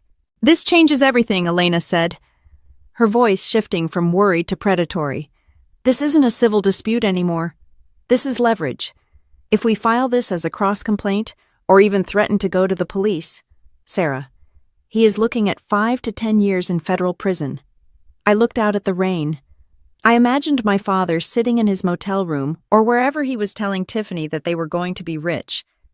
I imagined him laughing about how he had trapped me. "I want you to call Sterling," I said. "You want to settle?" Elena asked. "No," I said. "I want you to invite him to a meeting. Tell him we have discovery material to present. Tell him his client needs to be there. Tell him it is time to end this." And then what Elena asked. I looked at James. He nodded. He knew what was coming. Then I said, my voice dropping to a whisper that was louder than a scream. "We walk into that room. We put these papers on the table, and we destroy them. I don't want a settlement, Elena. I want a surrender. I want him to admit what he did. I want him to sign a confession. And then I want him to disappear from my life forever. If he refuses, I will drive him to the police station myself." "Understood," Elena said. "I will set it up for tomorrow morning." "Sarah, I'm sorry. I know this must be painful. It hurts," I admitted. "But it is the kind of pain you feel when you pull a piece of shrapnel out of a wound. It bleeds, but at least the poison is gone." I hung up the phone. I looked at the team gathered at my table. My army. "Thank you," I said to David and Vince. "You have done more for me in 2 hours than my father did in 29 years. You gave me the truth." I walked back to the window. The city looked different now. It wasn't just a collection of buildings. It was a battlefield. And for the first time, I wasn't fighting to survive. I was fighting to win. My father had built his entire life on the assumption that I was weak. He assumed I would crumble under pressure. He assumed I would pay him to keep him quiet. He had forgotten that I was a teacher, and tomorrow I was going to teach him the most painful lesson of his life. Actions have consequences, and the bill always comes due. The conference room at Elena's law firm was designed to intimidate. It was a corner office on the 42nd floor encased in floor-to-ceiling glass that offered a panoramic view of the gray, weeping Seattle skyline.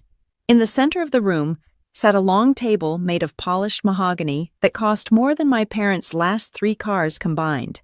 The air conditioning was set to a crisp 68 degrees, but as James and I walked in, the air felt suffocatingly thick. We were the last to arrive. My family was already seated on the far side of the table, flanked by their lawyer Marcus Sterling. The visual contrast was striking. On our side, there was silence and strategy. On their side, there was a palpable energy of premature celebration. They looked like people who had already spent the lottery winnings before the ticket was even scanned. My father, Greg, was leaning back in the leather executive chair, his arms crossed over his chest. He was wearing a suit that I recognized from my high school graduation, slightly tight around the shoulders, but he wore it with the arrogance of a CEO. When I walked in, he didn't look at me with anger. He looked at me with a smirk. It was the look of a man who believed he had finally trapped the mouse that had been outsmarting him. My mother, Linda, was sitting next to him, clutching a tissue. She wasn't crying, but she had the prop ready just in case she needed to perform. She refused to make eye contact with me, staring instead at the expensive artwork on the walls, calculating its value. And then there was Tiffany. She was wearing sunglasses indoors, likely to hide the lack of sleep or perhaps just to play the role of the harassed celebrity she had invented for herself. She was tapping away on her phone, probably checking the engagement on her latest victim video.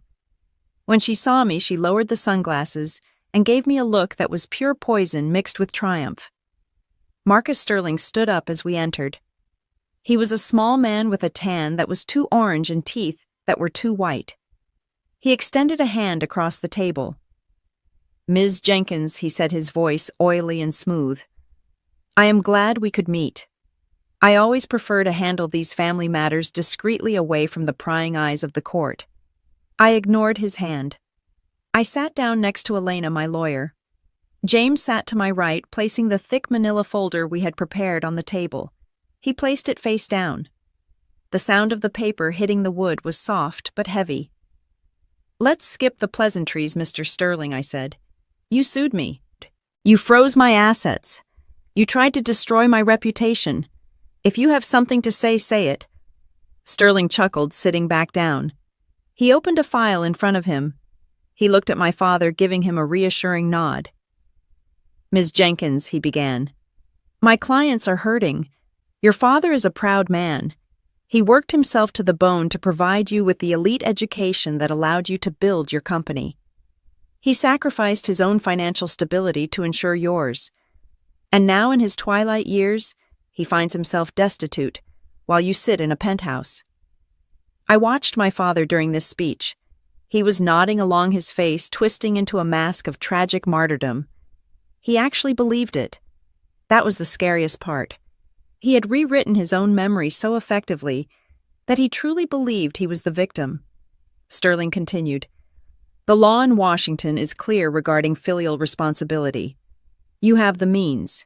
He has the need. We are prepared to take this to trial. We are prepared to let a jury decide if a daughter with $5 million should let her father starve. And I think we both know how the media will spin that." He paused, letting the threat hang in the air. "However," Sterling said, leaning forward, "we are reasonable people. We understand that a trial is messy. It is bad for business. It scares off investors. So we have prepared a settlement offer. A way to make this all go away today." He slid a piece of paper across the table. My lawyer Elena picked it up. She read it, her face impassive. She handed it to me. I looked at the numbers. They were staggering. They wanted a monthly stipend of $10,000. They wanted back pay for 18 years of child-rearing expenses. And they wanted a public apology. My father cleared his throat. He couldn't stay silent anymore. He needed to be the one to deliver the final blow. He wanted to hear himself say the words. "Listen, Sarah," Dad said, leaning over the table. He adopted a tone of benevolent forgiveness as if he were doing me a favor. "I don't want to ruin you," he said. "I really don't. You are my daughter. I am proud of you in my own way. But you have to understand fair is fair. You made it big. We are struggling. It is the natural order of things for the child to pay back the parents." He gestured to the paper in my hand. "Sterling's numbers are just a starting point for the court," Dad said, waving his hand dismissively. "But between us, family to family, I will make it simple for you." He looked me dead in the eye, a greedy glint shining in his pupils. "Just write me a check for $500,000, he said. I stared at him. $500,000. And he added, pointing at Tiffany, "You buy your sister a condo. Nothing too fancy. Just a 2-bedroom in Capitol Hill. You do those 2 things and I will tell Sterling to withdraw the lawsuit. We will sign whatever non-disclosure agreement you want. We will go back to being a happy family." Tiffany perked up at this. "Yeah," she said, her voice dripping with entitlement. "A condo is the least you can do after you embarrassed me at the restaurant. I need a place to create content." My mother nodded vigorously. "It is a very generous offer, Sarah. Your father is being very kind. You have $5 million. $500,000 is nothing to you. It is just a tithe, a family tax." I looked at them. I looked at the 3 of them sitting there salivating over my money. They genuinely thought this was how it worked. They thought they had cornered me. They thought I was terrified of the bad press. They thought I would open my checkbook just to make the pain stop. My father sat back looking smug. "So what do you say, Sarah? Do we have a deal? Or do I tell Sterling to call the press and tell them you are letting your sick father sleep in a motel?" The room was silent. The only sound was the hum of the air conditioner. I looked at Elena. She gave me a tiny, almost imperceptible nod. I looked at James. He reached out and placed his hand on the manila folder. The folder that contained the credit card applications. The folder that contained the proof of felony identity theft. The folder that contained the nuclear codes. I looked back at my father. "You want $500,000? I repeated calmly. "That is the price of peace," Dad said, grinning. I didn't smile. I didn't blink.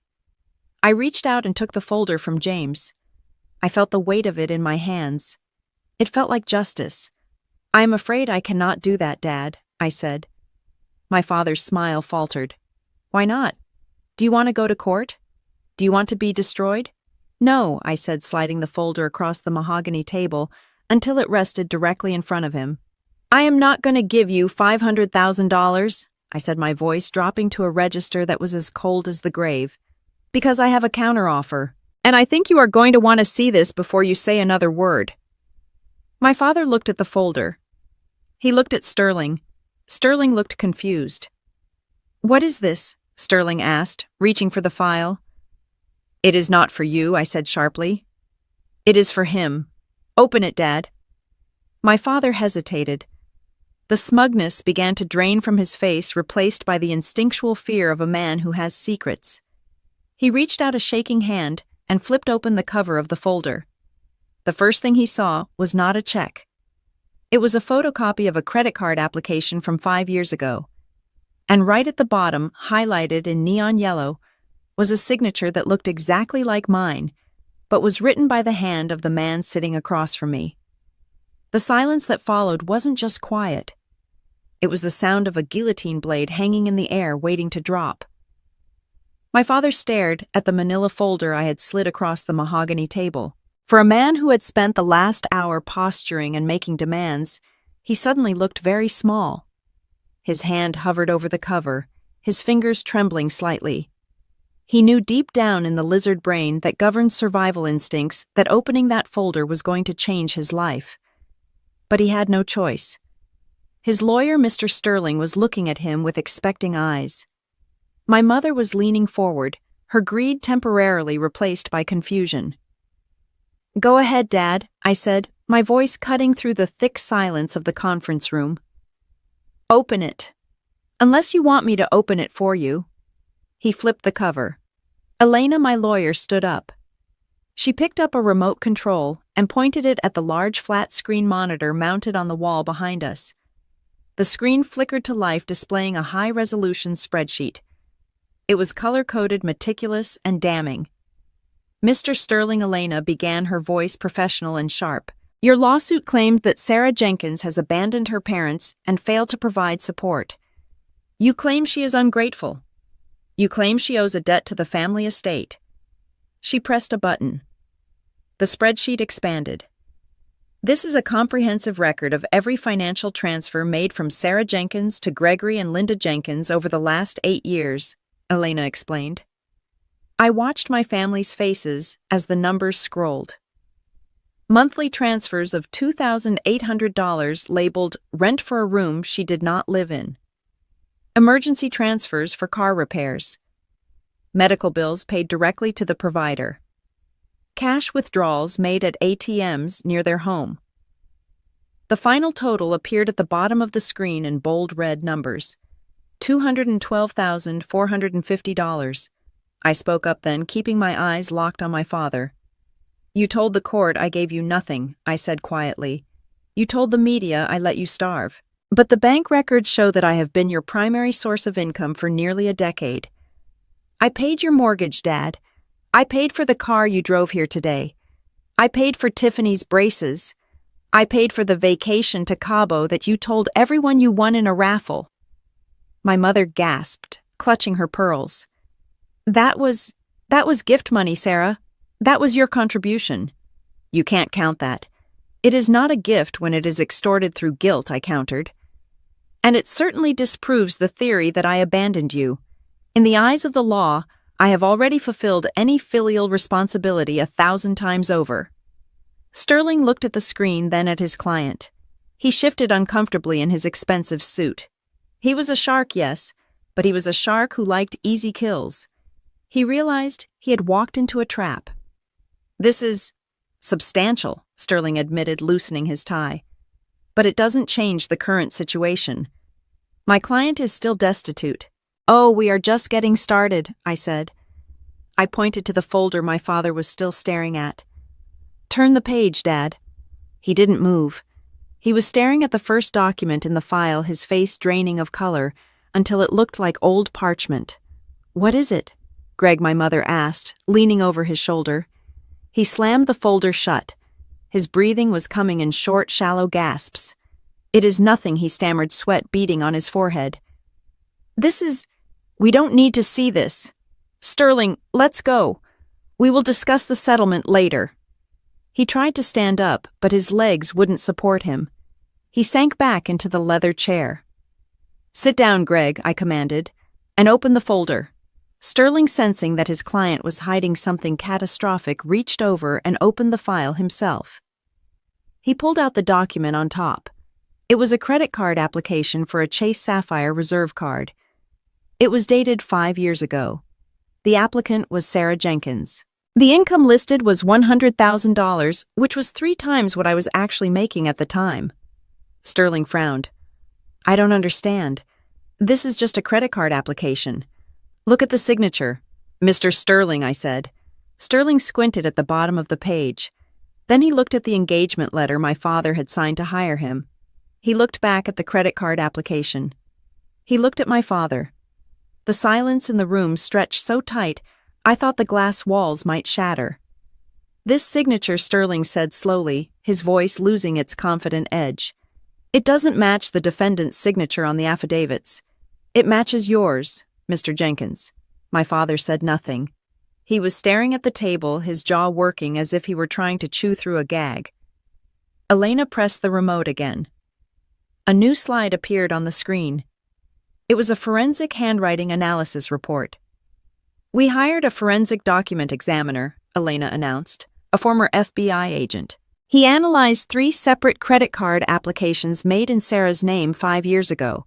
He compared the handwriting to public documents signed by Gregory Jenkins. The screen showed side-by-side comparisons of the loops, the slant, the pressure points. The conclusion is a 99% probability of a match, Elena read. Gregory Jenkins applied for $45,000 worth of credit using his daughter's Social Security number. He listed himself as an authorized user. He spent the money. And then he defaulted on the debt, leaving Sarah with the liability and a ruined credit score. I leaned forward. The anger I had felt for days was gone. In its place was a cold, hard resolve. I wasn't a daughter anymore. I was a judge delivering a verdict. "You stole my identity, Dad," I said. "You didn't just borrow money. You committed a federal crime. You used my name to buy golf clubs and spa days, while I was eating ramen noodles and wondering why I couldn't get approved for a car loan. You tanked my credit score to fund your lifestyle." My mother looked at my father, horror dawning on her face. "Greg, tell them it isn't true. Tell them it was a mistake." He couldn't speak. He was drowning in the evidence. Sterling dropped the paper as if it were burning his fingers. He pushed his chair back, physically distancing himself from his own client. "You didn't tell me this," Greg Sterling hissed. "You told me your hands were clean. You told me she was the villain." "I didn't think," my father whispered. "I didn't think she would find out. It was years ago." "It is fraud," Sterling snapped. "It is wire fraud. It is identity theft. And since you used the mail to receive the cards, it is mail fraud. Do you have any idea what you have done?" I stood up. I walked to the window and looked out at the rain. I wanted them to sit in the terror for a moment. I wanted them to feel the walls closing in.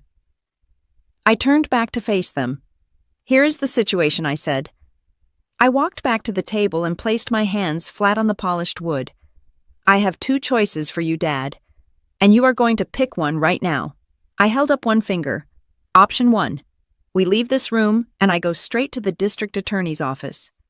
I hand them this file. I hand them the forensic report. I press charges for identity theft and grand larceny. Given the amount is over $10,000, it is a felony." I looked him dead in the eye. "You will be arrested. You will be arraigned.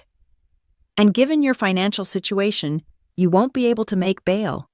You will go to prison, Dad. The mandatory minimum for this kind of fraud is significant. You are looking at 5 to 10 years. You will spend your 60s in a cell." My mother let out a whimper, covering her mouth with her hand. Tiffany had lowered her sunglasses, her mouth hanging open. The reality of her father in an orange jumpsuit was crashing down on her influencer dreams. Or, I said, holding up a second finger. "Option 2. Elena slid a thick document across the table. It was bound in blue legal paper. "You sign this." My father looked at the document. "What is it?" he croaked. "It is a termination of parental rights and a permanent no-contact order," I explained. "It is a legal document stating that you voluntarily sever all ties with me. You acknowledge that you have no claim to my finances, my company, or my life. You agree to never contact me again. Not by phone, not by email, not through third parties." I pointed at Tiffany. "That includes you too, Tiffany. And Mom. You all sign it. You agree to issue a public statement written by my team retracting everything you said in the media. You will admit that the allegations were false. You will admit that I have supported you for years, and then you will disappear." I leaned in closer. "If you sign this, I will shred the evidence of the credit card fraud. I will pay off the $45,000 you stole so it doesn't ruin my credit anymore. And I will not send my own father to prison." My father looked at the document. He looked at the folder of evidence. He looked at Sterling begging for a way out. Sterling shook his head. "Take the deal, Greg. If this goes to trial, I can't defend you. The evidence is irrefutable. You will go to jail." "But," my father stammered, "if I sign this, I lose you. I lose the money." "You never had me, Dad," I said. "You lost me the day you decided I was a credit card instead of a human being." I checked my watch. "You have 5 minutes to decide. Prison or goodbye." My mother grabbed my father's arm. "Sign it, Greg. Sign the paper. I can't be the wife of a convict. I can't lose everything." Tiffany was crying now, real tears this time. "Just sign it, Dad. She is going to ruin us." My father looked at me one last time. He was looking for a crack in my armor. He was looking for the little girl who used to beg for his approval. He was looking for the daughter who would apologize for making a scene. But that daughter was gone. She had died in a restaurant called Le Blanc, somewhere between the appetizer and the check. In her place stood a woman who knew exactly what she was worth. "I am waiting, Dad," I said. With a shaking hand, my father picked up the pen. He didn't look at me. He looked at the paper as if it were his death warrant. In a way, it was. It was the death of his manipulation. It was the death of his control. He pressed the pen to the paper. The sound of the scratching ink was the loudest sound in the world. He signed his name. Not the fake signature he had practiced to steal from me. His real signature. The one that signed me out of his life forever. My mother signed next. Then Tiffany. When they were done, Elena took the document. She checked the signatures. She nodded to me. "It is done," she said. I looked at them. They sat there defeated, slumped in their chairs. They were safe from prison, but they were prisoners of their own greed. "Get out," I said. My father stood up. He looked at me, his eyes hollow. "Sarah," he whispered. "Don't," I said. "You signed the paper. You are a stranger to me now. And I don't talk to strangers." They walked out of the room. They walked out of the building. And for the first time in 29 years, I took a breath that felt entirely, completely my own. The moment my father put his pen to that paper, the clock started ticking on the life he had built on my back. They signed the termination of parental rights not because they wanted to let me go, but because they were terrified of trading their country club membership for a prison cell. They walked out of that law office with their freedom, but they left behind the only thing that had been keeping them afloat: me. It took exactly 90 days for the Jenkins empire to crumble. Without my secret infusions of cash to pay the mortgage, the bank did not care about my father's stories of past glory. They cared about payments. When the first notice arrived, my father tried to ignore it.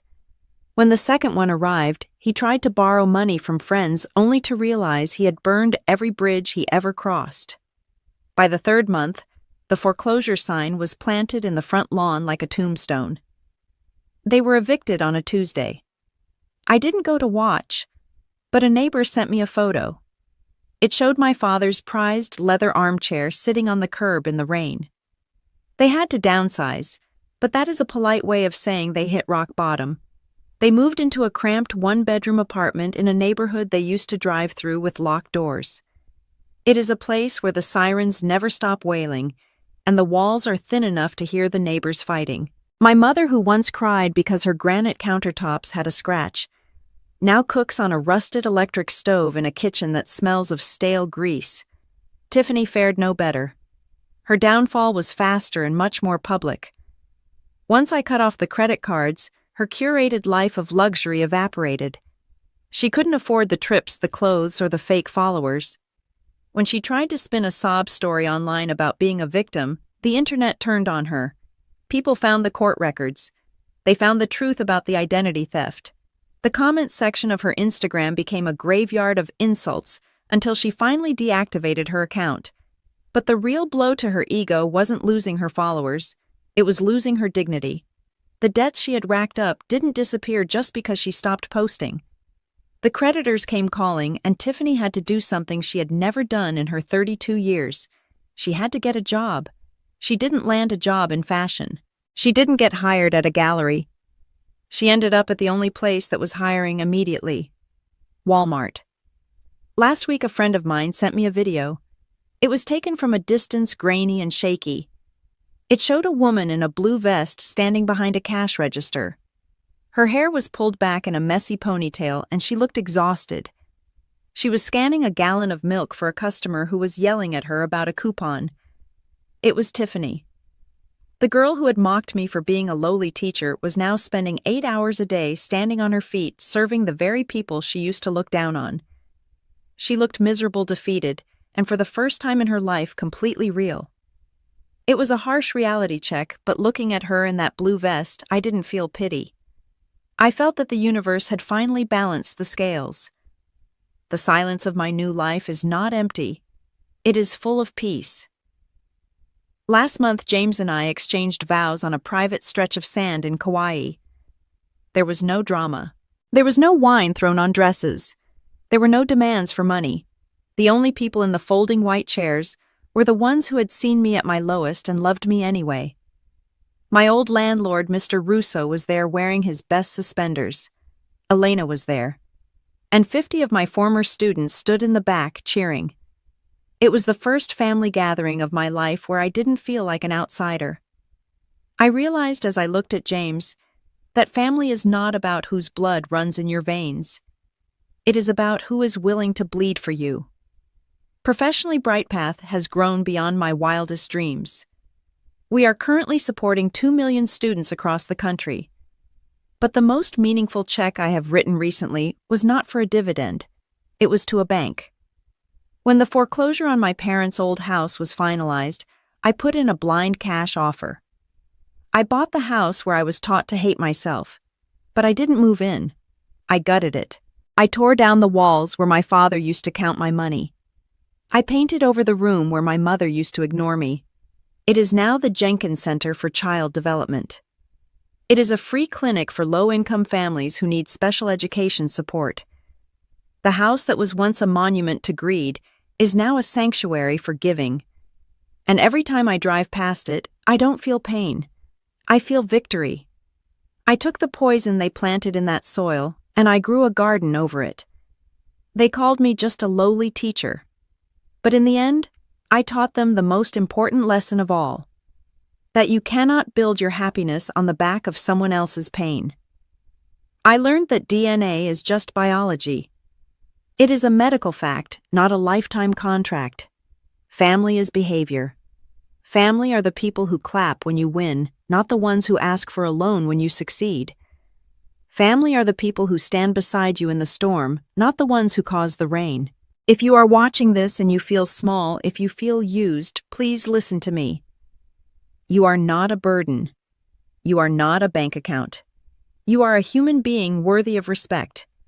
You do not owe anyone your future just because they share your past.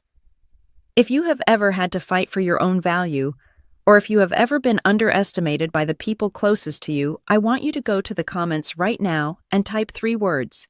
I am worthy. Reclaim that space. Declare it to the world. And if this story gave you hope, please hit the like button and subscribe to the channel. It helps us share these stories with people who desperately need to hear them. Remember, the only approval you need is your own. I am Sarah Jenkins, and class is finally dismissed.